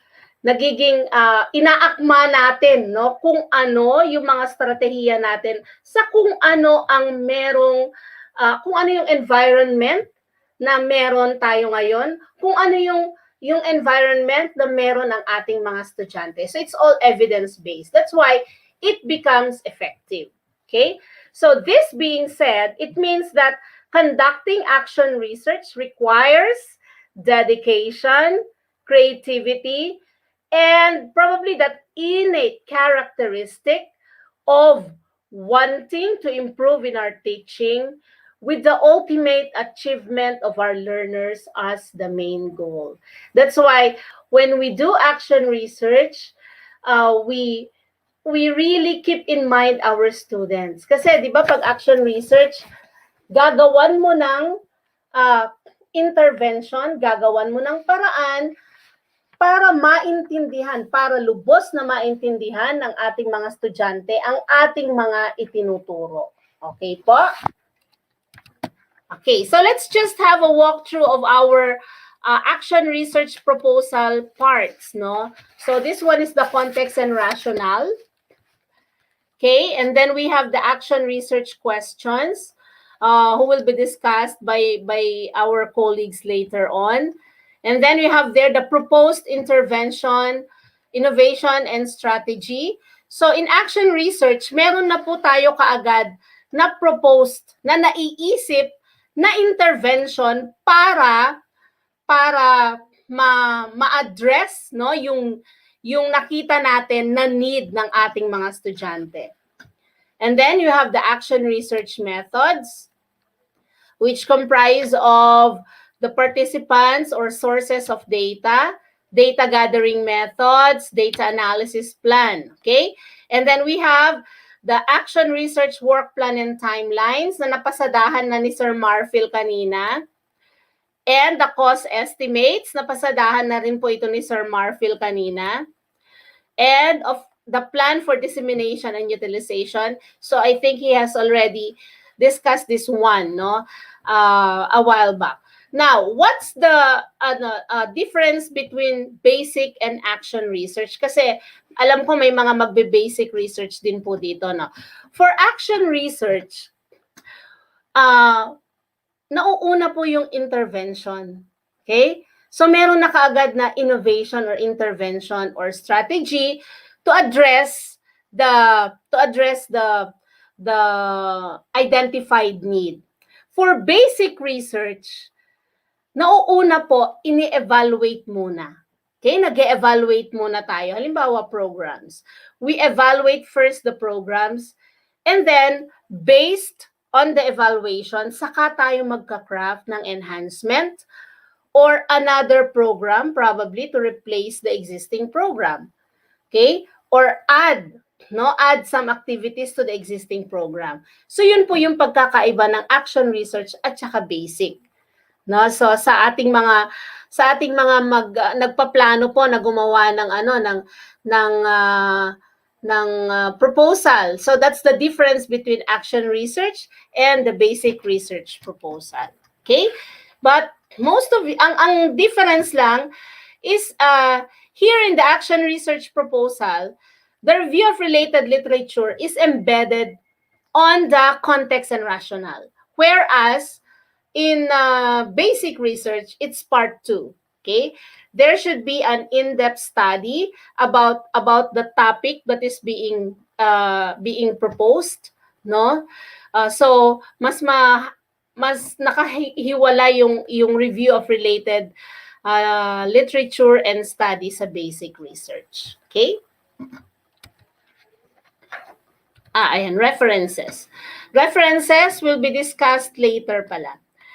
Okay, so the first part of action research proposal is the context and rationale. Okay? So, ano po yung nakikita natin? Diba? May target tayo. So, when we talk of context and rationale, we also mean the focus of the study. Ayan. So, may focus of the study tayo. So, what are your reasons for conducting the study?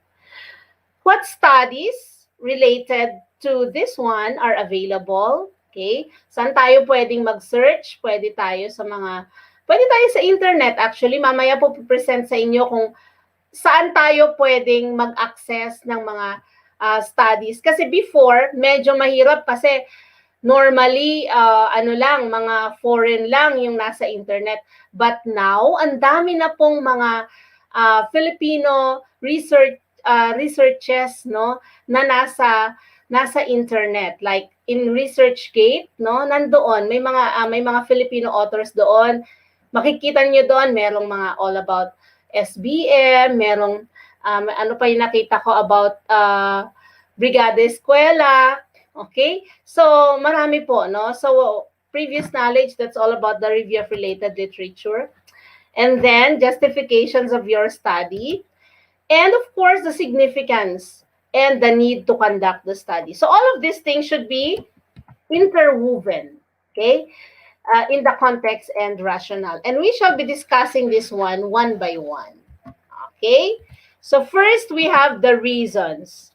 So, in our context and rationale, we must be able to explain the reason behind our study. Bakit natin ginagawa yun, no? Reading teacher ka, nakita mo ito. Bakit mo ginagawa? Nakita mo na, kasi nakikita kong mga sa Facebook, di ba, may mga nagkakandak ng virtual reading sa kanilang mga estudyante. So, bakit mahalaga? No? Kung halimbawang nag-virtual oral reading ka, may nakita ka, bakit ngayon kailangan mong gawan ng study? What's your reason, okay, for conducting that? Okay? So, yun po. So, what is the general situation or circumstances in relation to your study na na-found out mo based from that activity, for example? Okay? What is the problem and why does it need to be addressed? So after your virtual oral reading, ano yung nakita mong problema? Bakit kailangang ma-address kahit na nasa pandemya po tayo? Okay? So, there. So, this is one of the characteristics of action research. Kaya siya action, to provide immediate action. Kailangan na siya talaga. Okay po? Okay, so next, we have previous knowledge. Okay, so our reason, no, for conducting the study should be linked with our literature review. So magkakaroon din po tayo ng literature review, but it's not as extensive as in the basic research. Actually, dito sa ating action research, we could have a minimum of 5. So kung merong DepEd issuances, kung merong mga studies abroad or even here in the Philippines that could be cited to corroborate with your study, then a minimum of 5, no? Minimum of 5 related studies may already be allowed, no, for the context and rationale for action research. Okay. So, the literature review could provide us a theoretical and empirical insight about the problem that we are presenting. So, natatandaan ninyo yung theoretical framework. Di naman kayo magte-theoretical framework na ilalagay nyo mismo talaga yung yung framework, no? But then, It could be in a form of a paragraph, no? So because this is a representation of our beliefs of certain phenomena, and then yung mga nabasa rin natin, variables or concepts that are related to each other, okay? And why we believe that these are associated with each other, that indeed these are associated with each other. So through our readings, we will be able to see what we want to do with our study. Okay? Na-experience yun na po ba yung naghahanap kayo ng review ng related studies. And then nakita ninyo yung mismong yun na yung mismong study. Wow, I want to replicate this study. 'Di ba? So, minsan doon din tayo nakakakita ng kung anong pwede nating gawing intervention. Kaya lang, syempre iaakma natin siya sa kind of learners natin, sa environment na meron tayo. So, pwede po yun. No? What else? Sa mga gumagawa ng basic research, no? Diyan po tayo nakakakuha ng idea kung paano natin gagawin yung study natin, kung paano natin gagawin yung ating napakahalagang research instrument. And there are times that sasabihin natin, ito ang gusto ko ring mangyari. Ito yung iniisip ko na research na na research instrument. Okay?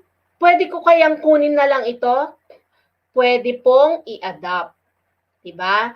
Pwede tayong sumulat sa author, no, nung research na yon, at matutuwa po sila, no, pag na-cite yung kanilang mga gawa. Okay? So yun, so i-cite natin sila. So yun yung wag nating kakalimutan sa link sa previous knowledge, no? Now we have to cite. We have to cite our readings, no? We should not claim that it came from us, where in fact nabasa natin sa part ng ating review of related literature and study. Okay, what else? Why do we need to read? No? Why do we need to include review of related literature and studies? Here, we are able to identify the gaps that will help us formulate the problem. Okay? For example, I'm trying to make a study also on, let's say, online classes, di ba? So yung mga nakita ko ng mga studies, it's more of tertiary, di ba? Yung nagsimula sa open universities, sa UP Open Universities, like that. So meron silang mga graduate school, and now binaba nila sa college. But how about kindergarten? Now, di ba? Meron tayong mga nag-online classes, kindergarten, grade school. So that could be one of the gaps. That actually is one of the gaps na nakita ko doon sa pagbabasa ko. Puro college ito. Paano naman kung sa elementary kaya? 'Di ba? So that's an interesting area to explore. Okay, so that's one of the gaps. So when we read, we are able to identify kung ano yung gaps na pwede nating gawan ng study. Okay? So there. So kung wala tayong nakikitang gap, no, dun sa mga nababasa natin. So what is the purpose of our study, 'di ba? So medyo mag-isip tayo kung ganun po Okay, so that's why we need to read, okay? To read related studies and literatures concerning our current study. Okay. Now, how do we identify research gaps? Kasi actually sa research gaps, dun po tayo nakakakuha ng idea kung ano yung pwede nating gawing study. Okay, so there. So look for the lack of sufficient studies. Probably, yung kumbaga hindi naman siguro, syempre, it's not complete. Hindi pa naman lahat nandun na yung study. So, tignan natin, no? So, based from our reading, we have to look for that. Okay? It may not be that nawala talaga, no? But then, siguro hindi enough yung studies about that na nakita natin, no? So pwede tayong pumasok doon. Pwede nating gawan ng study 'yon. Okay, so we can explore on the lack of knowledge on that particular area. Okay, or yun nga sabi ko kanina, we may consider the respondents, no? So sabi ko nga kanina, yung mga respondents na nabasa ko, puro college. Yung study na nabasa ko, puro college or graduate studies, a graduate school, no? How about in the elementary now that we are having blended learning, diba? So that's one of the gaps, okay? So, and then we could normally find problems in the previous study. Nagbabasa po ba kayo hanggang dulo yung recommendations? Ito yun eh, no? So, I mean, may mga nakalagay doon. Ano yung mga recommendations nila? Okay? A similar, di ba? Normally, ganun. A similar study may be conducted. Okay? Kaya pwede po tayong mag-replicate ng study. But proper citation lang. So yun, so basahin po natin doon, even with action researches, meron, no? So, nakalagay doon sa reflection part, kaya po yung mga magko-complete ng ating mga action researches and basic researches, seryosohin po natin yung mga yung recommendations, no? Yung reflections for action research. Why? Because doon po pwedeng makita yung mga gaps na pwede pang gawan ng study. Okay po? So, yon. Okay. The last one, the next one would be justification. So, simultaneous with literature review, you must be able to justify your research proposal. Okay? So, you must be able to know why are you conducting the study? Why is there a need to conduct your study? Ano ang gagawin mo? Okay, paano mo gagawin? Okay? So yan po 'yon. So brief lang kasi may part tayo ng methodology. So ito is brief lang. Bakit mo ginagawa yung study mo? Okay? Anong gagawin mo? Okay? And then, paano mo yun gagawin? So, yan po. Yung part na yan, meron dapat yan sa ating context and rationale. Okay? And we have the significance and need. Okay? So, ano ang importance or benefit ng study mo? So, we should be able to identify this, why we are conducting this. You could also include here the potential contribution of your study to the field. Okay? So how do we write the significance of the study? So you have to have a brief introduction, probably the general significance of the study, and then you could enumerate the beneficiaries. Like for example, your for action research, normally ang magbe-benefit talaga dito yung ating mga learners, no? So, why would they benefit from your study? Okay? Who shall benefit? Why would they benefit? Diba? So, mga estudyante natin, bakit natin ginagawa yun for them? For basic research, for those who will be crafting a proposal, we could also include this one, no? So, who would be its beneficiary?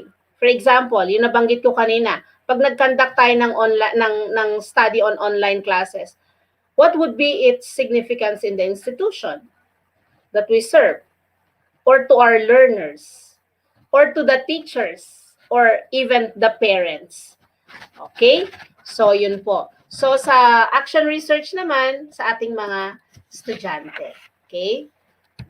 Now, how do we construct the context and rationale? Unlike po yung ating mga master's degree, no, na paper, hindi po ganun ka-extensive ang ang context and rationale na pinopose dito sa DepEd, no? It's no longer that. And even in the sa paggawa ng mga researches these days, hindi na po pakapalan, no? Paramihan ng pages. Okay, so this one are just some tips, but you can actually pwede naman pong i-modify ito. Ano lang ito? Suggestion. Okay? So first and second paragraph, you can introduce your topic and state the reasons for conducting the study. Okay? And then second to fifth paragraph, ayan, importance of your topic. So dito na po pwede na nating ipasok yung ating mga related literature and studies. So if you have like for example mga studies from international like for example yung mga teams, ganon, yung PISA, di ba? So kung halimbawang math ang inyong or science, and then pwede po kayong mag-start doon. Okay, include that in your related studies, and then going down to the Philippines, and then to the region, and then to our division. Okay? So, ganun po. So, ganun yung scenario. Okay? So, you can, hindi naman siya templated na from international to, it all depends on how you express it and make it coherent. Okay? So, sixth paragraph. So, describe your reasons for choosing the topic in relation to your contextualized and localized problem. So, kaya nga sabi ko kanina, we could replicate studies. Okay? Why? Kasi i-contextualize natin siya eh. Ilo-localize naman natin siya. Hindi natin siya gagayahin in toto. Okay? So, there. So, connect it with your research problem. What could be the effect to the educational process or instruction inside the classroom? Okay. And then the seventh paragraph could be the purpose and significance of your study. Why are you doing this research? Okay. Who will benefit? Ayan. So, okay. Another one. Ito pa po. So, ang context and rationale may only be from 3 to 4 pages only. O, di ba po, hindi na siya minimum of 5 pages pataas. No. And this one is in double-spaced na po ito. Okay, so 3 to 4 pages only. Kasama na kasi yung template dito is, I think, first page would be on top, would be your title, and then your picture, and then the context and rationale right away. Okay, so kasama na po yun sa one page. Okay, so there. So 3 to 4 pages only. Make it concise. Okay, so yan. So don't go around the bush. Okay, so straight to the point po tayo. Ayan. Hindi na yung paligoy-ligoy. Okay, there should be coherence. So it should be logical and consistent. And the idea should be well organized. So pag nag-paragraph po tayo, baka sabihin niyo dun sa earlier, naku, sabi ni Ma'am Joy, ganito lang paragraph. No po, that's just a proposal. If you feel that that you need more paragraphs just to observe coherence, then do it. Okay? Ano lang po yun? Suggestion lang. Okay? So there. So there should be coherence. And then, ito po ang isa sa mga tinitignan namin. It should be grammatically correct. Especially for context and rational. Siyempre po, yun ang unang babasahin. Di ba po? So, if we are not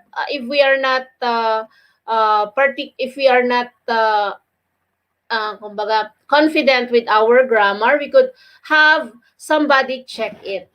Okay? Kasi importante po yun na simula pa lang ng pagbabasa, maayos na. Alam niyo po, syempre kami po ay nag-evaluate ng maraming researches even at the region. So, ganun yung kapag nung face-to-face pa, yun po yung kasing naririnig naming comments din sa aming mga kapwa na sana na-edit. Kasi, syempre, pa lang to context and rational pa lang. First part pa lang of the study. So, it should be maski papaano grammatically correct. Hindi naman sa gagamit tayo ng mga highfalutin words, but the simple agreement of subject and verb, that means a lot already. Even if we have to chop the sentences, hindi naman po kailangan na tuloy-tuloy na mahaba. No, we could use simple sentences to express our ideas, and yet it's grammatically correct. Okay, that's better po. Okay, so there. And to end my talk on the introduction and rationale of the study, I want to leave this quote from Zora Neale Hurston. Sabi niya, research is formalized curiosity. It is poking and prying with a purpose. So let us continue to be curious because this curiosity could lead us to discover new ways or new knowledge that would help us in serving our learners with excellence. Okay, so thank you very much, and we hope that you will be encouraged to take your curiosity to a higher level and have it formalized. Ayan. So, thank you very much po.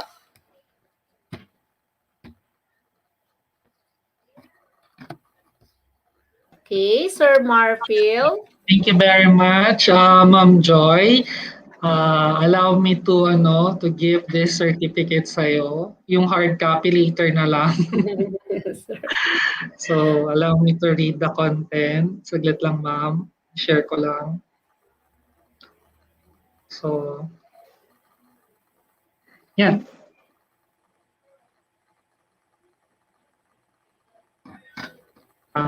Exio Santiago City awards this certificate of appreciation to Ma'am Joy P. Hermosura for her invaluable services rendered as resource speaker during the conduct of the Division Basic Education Research Conference or DBERC 2021 given this 26th day of April 2021 at Schools Division of Santiago City.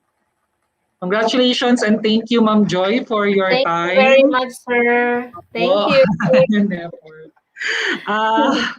Ayan, ang dami na naman natin pong natutunan. By the way, before natin pakawalan si Ma'am Joy at pumunta sa kanyang cluster, if you have questions po, please paki-share na lang po dito sa ating pong comment section para po masagot ni Ma'am Joy while she is still here po.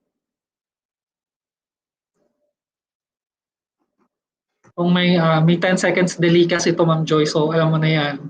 Kailangan natin maghintay ng 10 seconds bago makapag-type. If may tanong po tayo especially on crafting or writing our context and rationale with the discussion na ginawa ni Ma'am Joy, it's very substantial. Yan, mga appreciation naman ito, Ma'am Joy. Congratulations, Miss Joy. Yung thinking Si Sir Ben. Oo nga, kasi si Doc Ben ay may research din siya. Actually, IP Ed kasi yung kay Sir Ben. And nabasa ko na ang kanyang research, yung kanya, phenomenological, ang kanyang, bulol pa ako, research. Thank you, Sir Ben. Actually, Sir Ben was also one of those people who trusted me to be a part of the division research, yes, TWG, and of course to the region also. Thank you, Sir Ben. Thank you, Doc Ben, for tuning in. Of course, nandito rin sila Ma'am Simeon Nataloran. Si Ma'am Virginia Chon and others. Ay, teacher ko yan. Si si Ma'am Chon. Yes. Okay, thank you po. I think, kung naririnig po ako ng technical working group ngayon, please pasok na po yung susunod na speaker.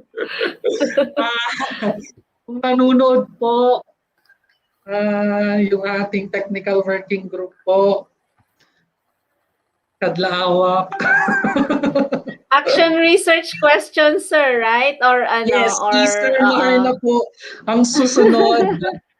The very able and competent na senior high school teacher po ng Santiago City National High School, and at the same time the school research coordinator po ng Santiago City National High School will be the next speaker po natin discussing yung research questions po. So, hintay lang po natin saglit si Sir Marmanja.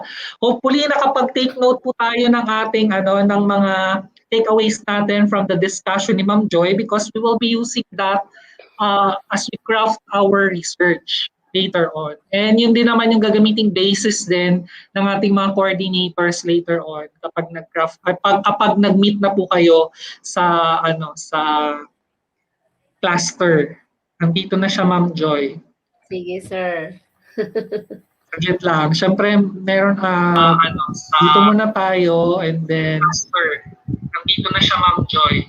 Sige, sir. Sir Mar, paki-off yung paki-off yung isang monitor kasi pumapasok yung yung audio. Yan. Okay. Thank you, Doc Ben. Thank you, Sir Ben. Yung ating ina.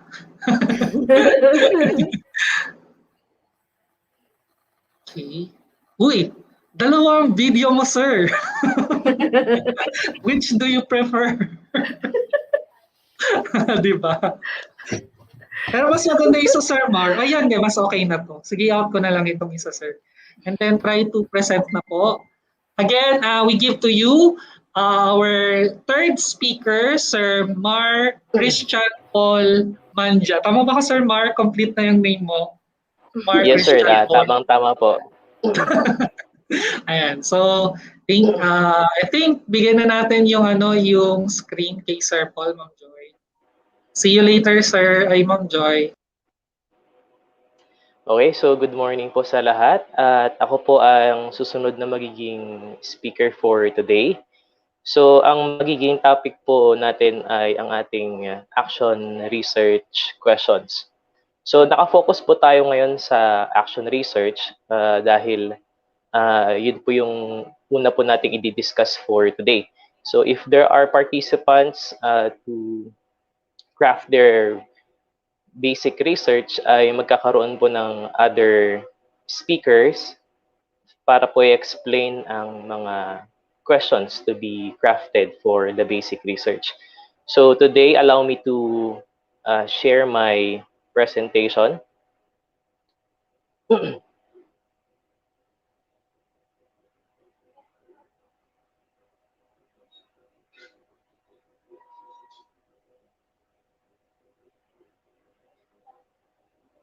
Ayan. I hope nakikita na po yung ating presentation. Hindi po ako naka-tune in sa YouTube kaya hindi ko po makita kung... Sir, try to okay na, ikon mo na lang, sir. Yeah. PowerPoint mo na, sir. Yes, sir. Thank you, Sir Marfield. Ayan. Sige po. Good morning po sa ating lahat, sa lahat po ng mga naka-tune in sa ating SDS. Sir Mark, excuse me, sir. Saglit lang, yes, sir.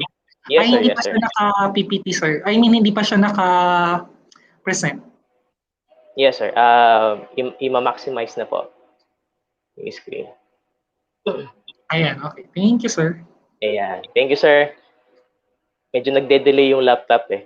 Okay.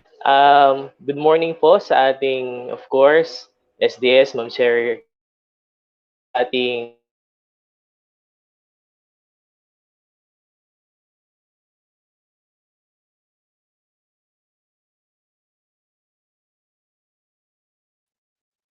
Sir Mar, check ka ng internet connection mo, sir, kung narinig mo ako medyo nag-hang or ako ang nag-hang.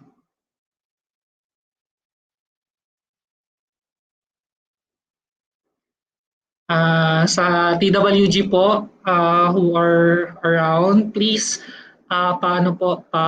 sabi po kay Sir Mar na medyo may technical Sir Mar, saglit lang. Medyo nawawala-wala ka, sir. O nawala siya. Siguro one con ka lang, Sir Mar. Isang con ka lang, tawag nito. Isang gadget lang ang i-connect mo kasi nag-aagaw yung dalawa.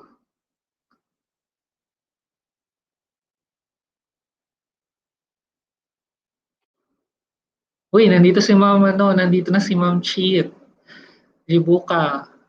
Isa sa mga tatlong school heads po na may research, birth funded, batch 6.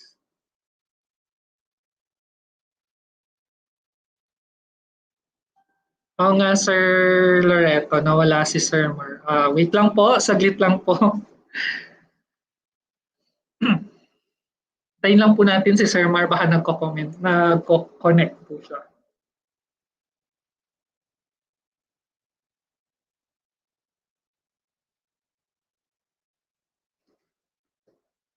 Ayan, meron na to si Sir Mar. Sir, are you here? Hello sir, nawala po ako. Oh, sir, isang gadget lang kaya ang gamitin mo, sir, kasi parang nag-aagaw yung connectivity mo dun sa isa. Ay, sige sir, sige sir. I-out mo yung Sige isa, po. sir, para focus ka na lang dyan sa... Anyway, naka-standby naman ako, sir. In case na mawala ka or what, papasok ako. Sige sir, sige po. Okay, thank you. Go ahead, sir. Ay, nawala ka naman.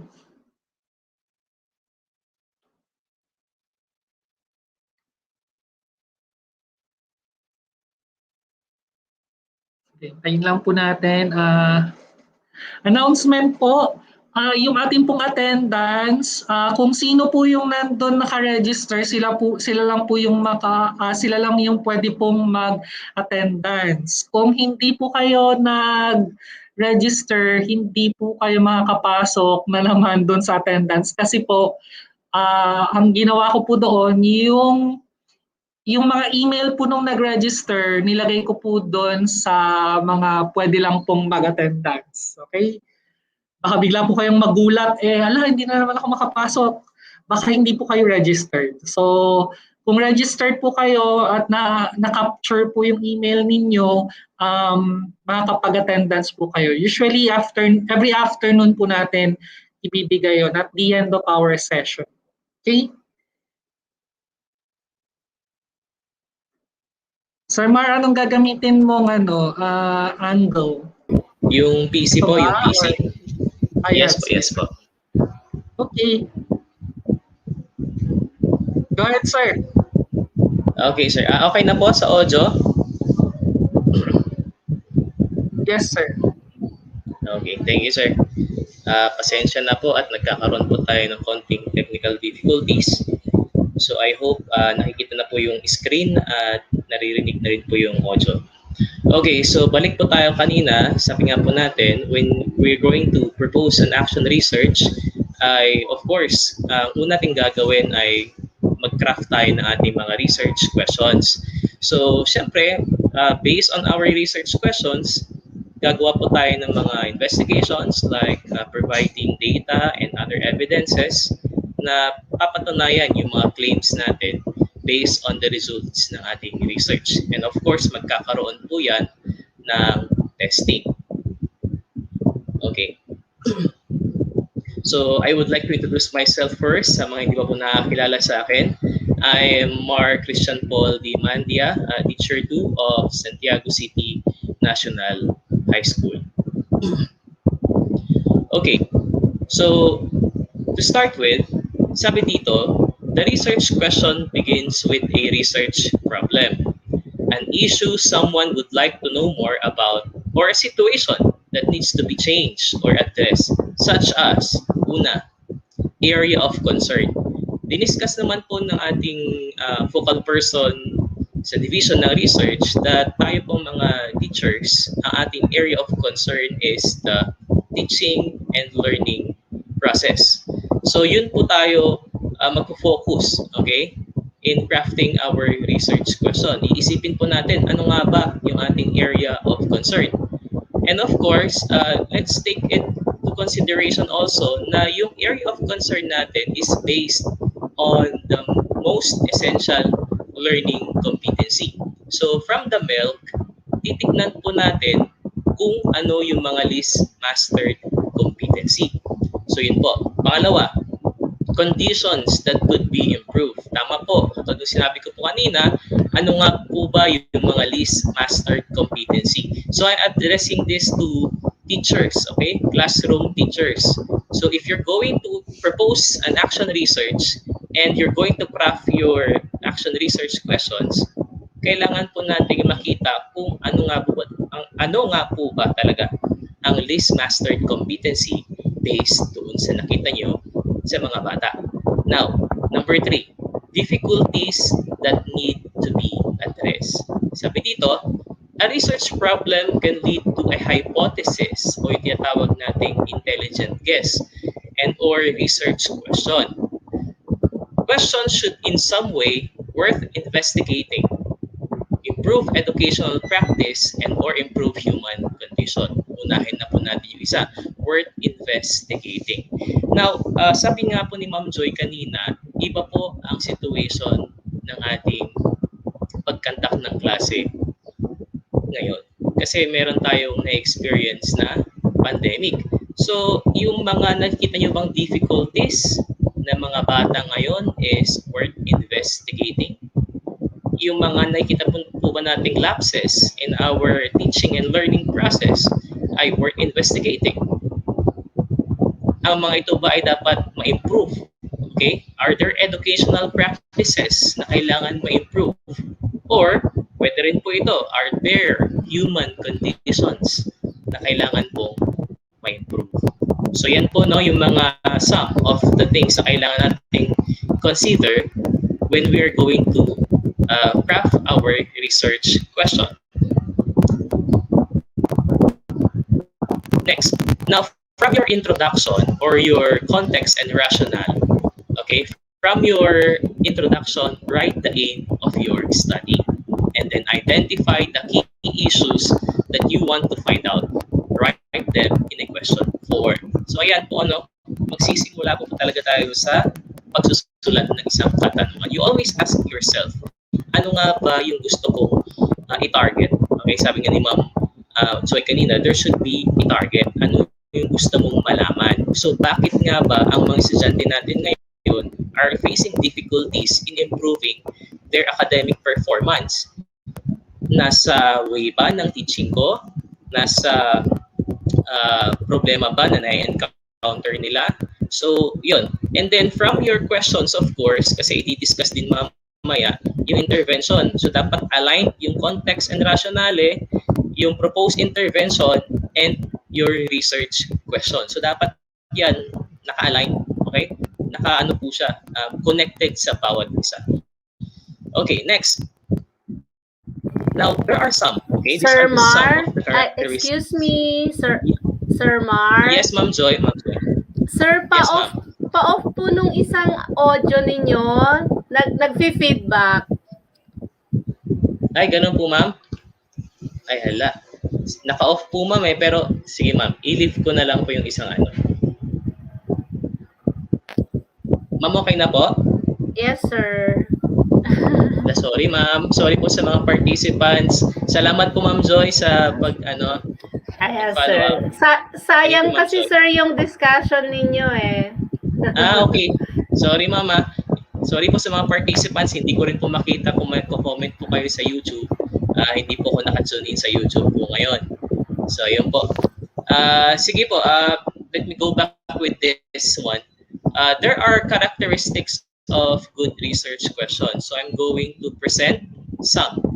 No? Some lang po na mga characteristics of good research questions. So, here are some. Number 1, we have clarity. Number 2, concise. Number 3, consistent.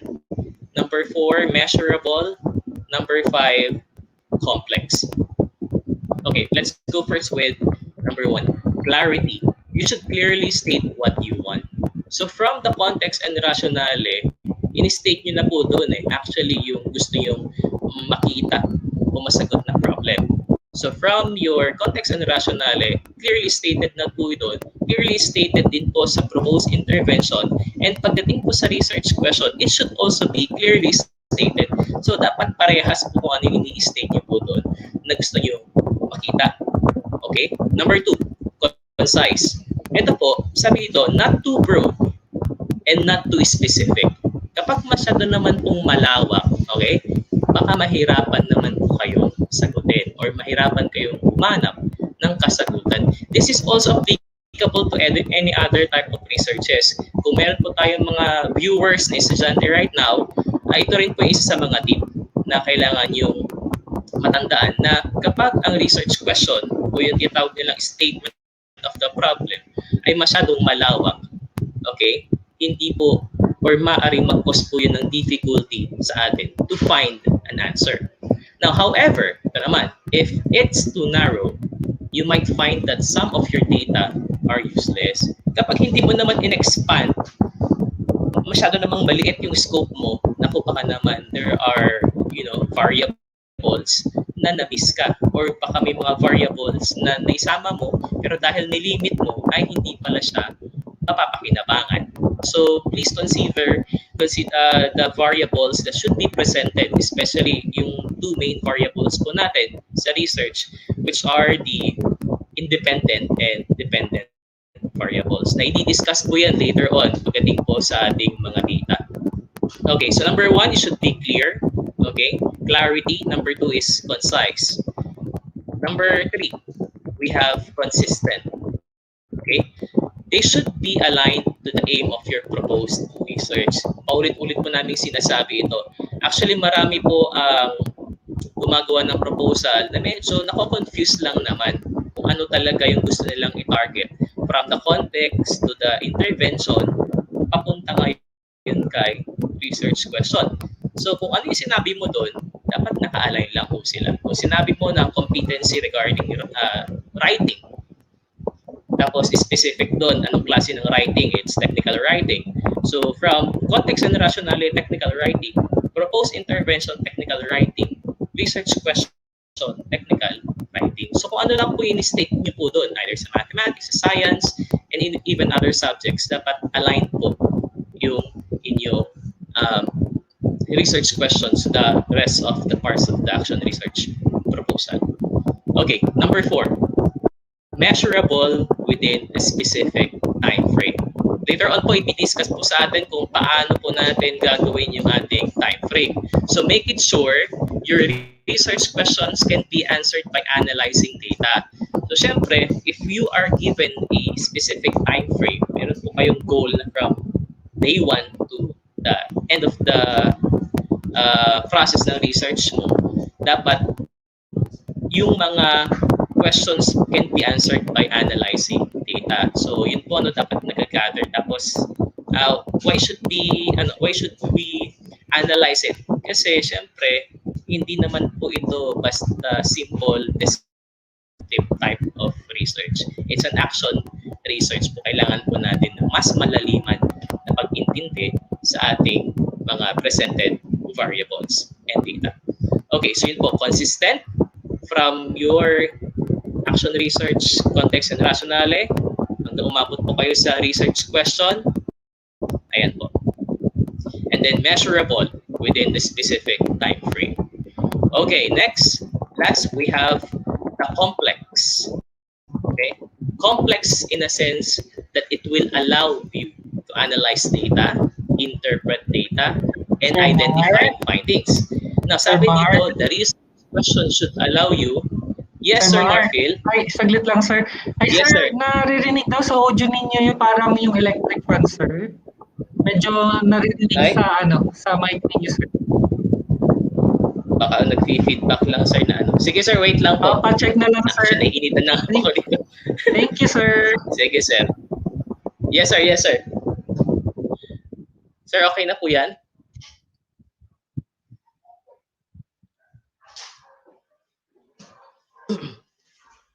Okay. Sige, let me continue. So, the research question should allow you to produce an analysis rather than a simple description. So, yun po, no, inuulit-ulit po natin na hindi lang po siya a descriptive type of research na you're just going to describe yung mga na-experience ng mga estudyante during the pandemic, during their ways in attending classes, and also your ways in you know, giving assistance and guidance sa mga estudyante po natin ngayong school year na po ito. Okay, so yun po. Now, how to develop research questions. Kung kanina po we discuss about the characteristics of a good research question, now ito naman po yung tips on how to develop a research question. Number 1, ulitin lang po natin, start by having a clear aim of your study. Okay, mamaya po bibigay po tayo ng sample. Number 2, from the aim, identify key issues to be focused and state them in a form of question. Now, any questions that are not aligned to the aim should not be included. So kung may mga questions po kayo later on as you craft your action research proposal, kung meron po kayong mga tanong doon na hindi naman po dapat ma-include, i-remove na po natin. Pero I suggest na isulat niyo po yung mga gusto niyo masagot ng research po ninyo. And then mag-eliminate na lang po tayo later on pagdating sa cluster discussion. So what we are trying to do right now is just to give you an overview on how to craft yung parts ng action research proposal. Pagdating po natin sa cluster, ay doon na po yung magkakaroon ng mas intensive na assistance and guidance in writing your research paper. Okay, now mayroon po tayong sample dito coming from, ginamit ko na lang po yung study ko. And just to give you a short kwento kung paano po ako gumawa nitong action research na po ito, hindi ko po ine-expect na a year before, nung taon na ginawa ko po itong action research na po ito, hindi ko inakala na in the following year magkakaroon ng pandemic. Kasi yung pinopost ko po ay for online class, for distance learning. So hindi ko naman po siguro, nagkataon lang. So hindi po kasi natin alam later on na yung mga pinopost po natin na researches ay magkakaroon din po yan ng kumbaga time na para, ito yung ginawa ko.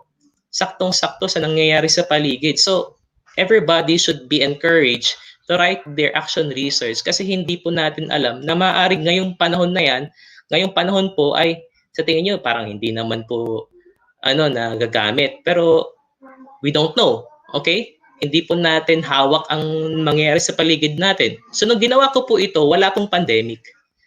Yung Go Drive Awash. It's simple term. Ito po yung term niya po talaga, yung Google Drive Assisted Worksheet.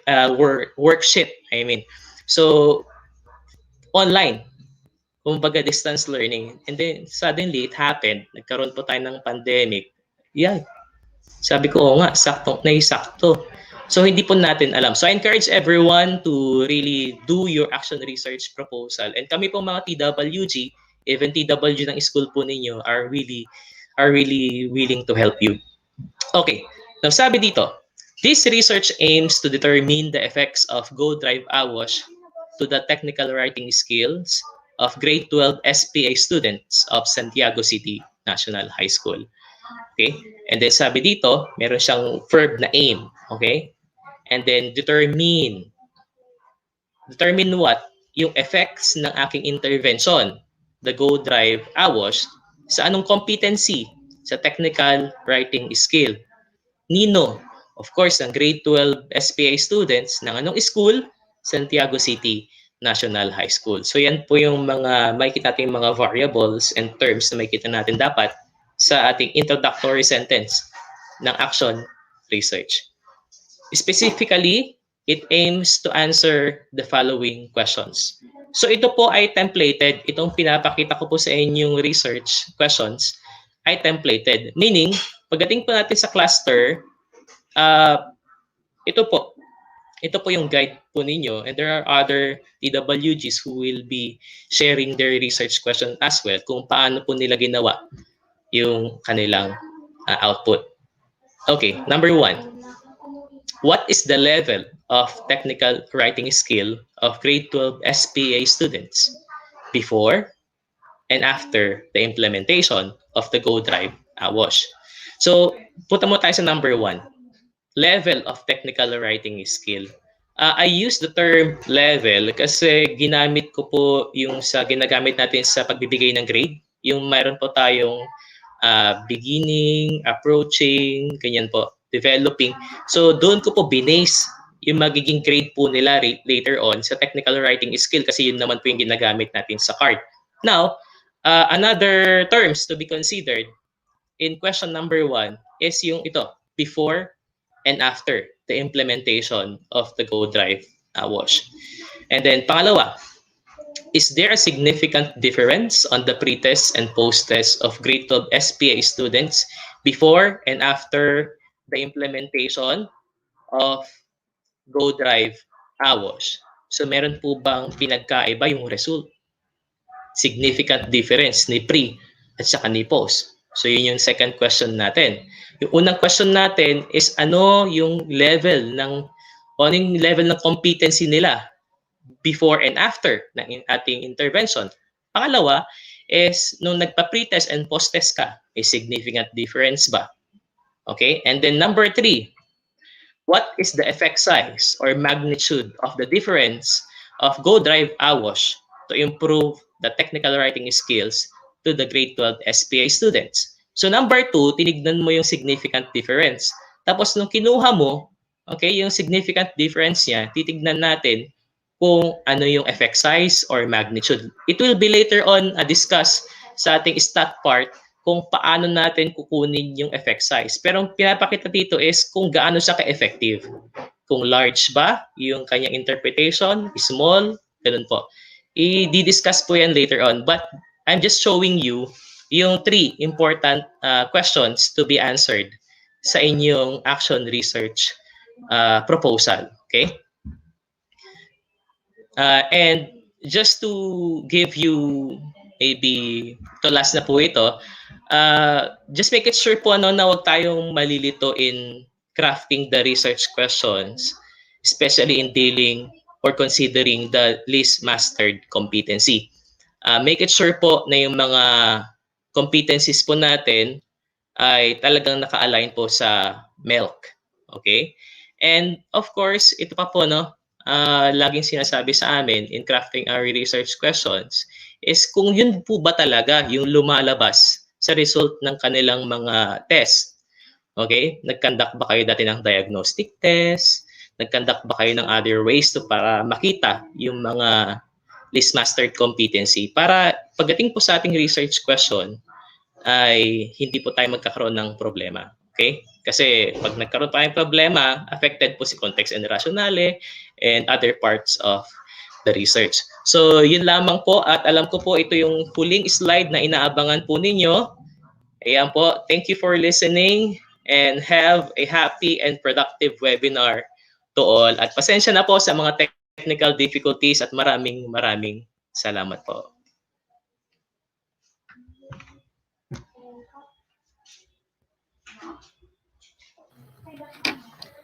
Thank you, Sir Mar, for that intensive discussion of our research question. Okay, so ayan. So actually po yung research question natin, it's already templated, ano? Yun nga yung sabi ni Sir Mar kanina, kapag action research before and after. But in addition, we also encourage you to include, no, some questions on quali. Diba? Yung qualitative, kung paano natin,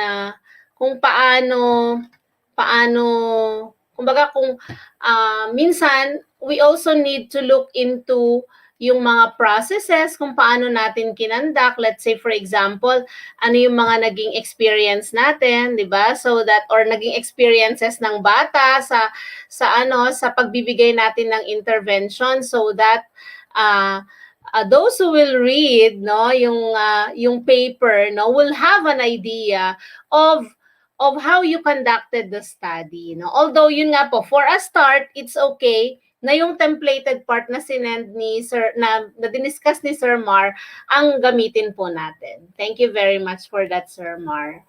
Ayan, ready na si Sir Marfield. Sir Marv? Or ako na?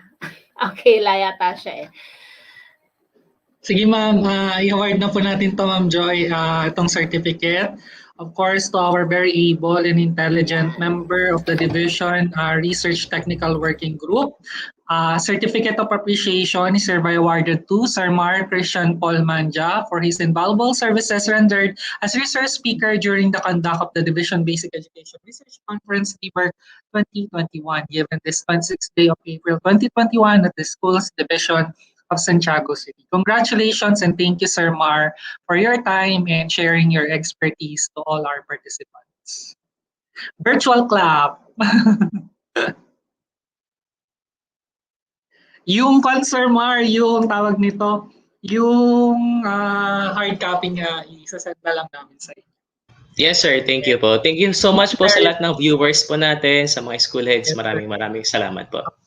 Sorry po dun sa audio po natin kanina, hindi talaga maiwasan. Yung po, nawala na electric fan, sa na yun, sa internet connectivity na po yung kanina. Yan. So if you have questions po, pwede nyo na pong i-share po yung inyong mga tanong by typing in dyan po sa ating comment section. Para po masagot ni Sir Mar or masagot ni Ma'am Joy, o masagot namin habang nandito pa po kami.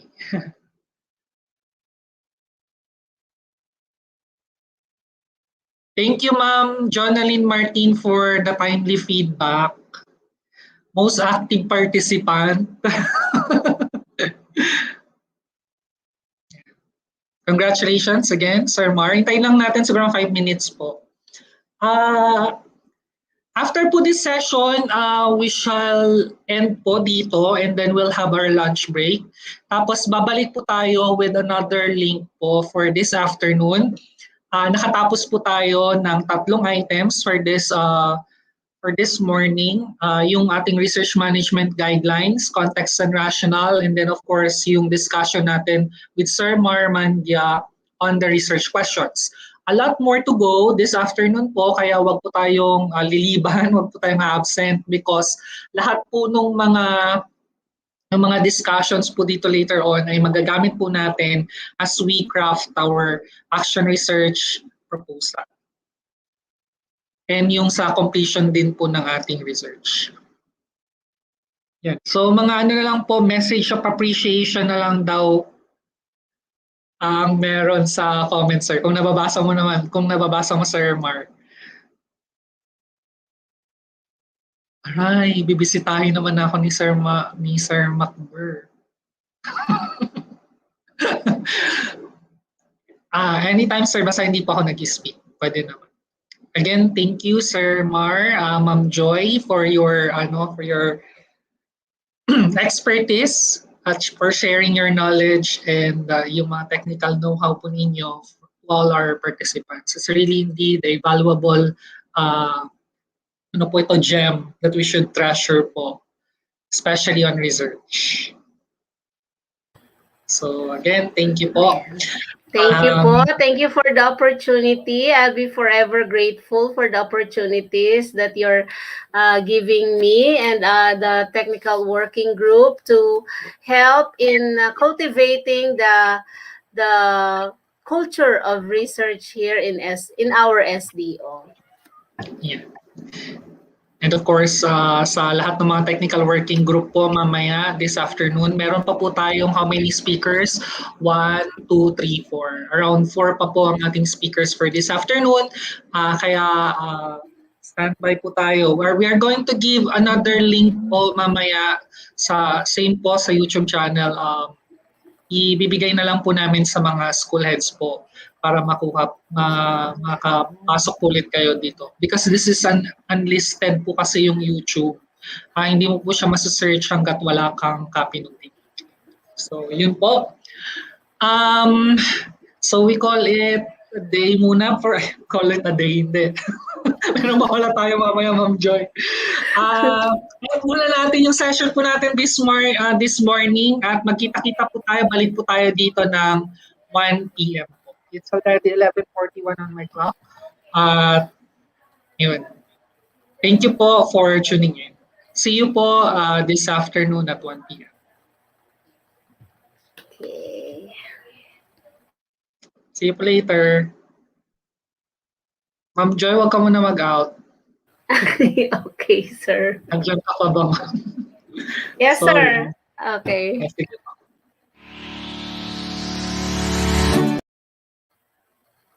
Ay, sorry.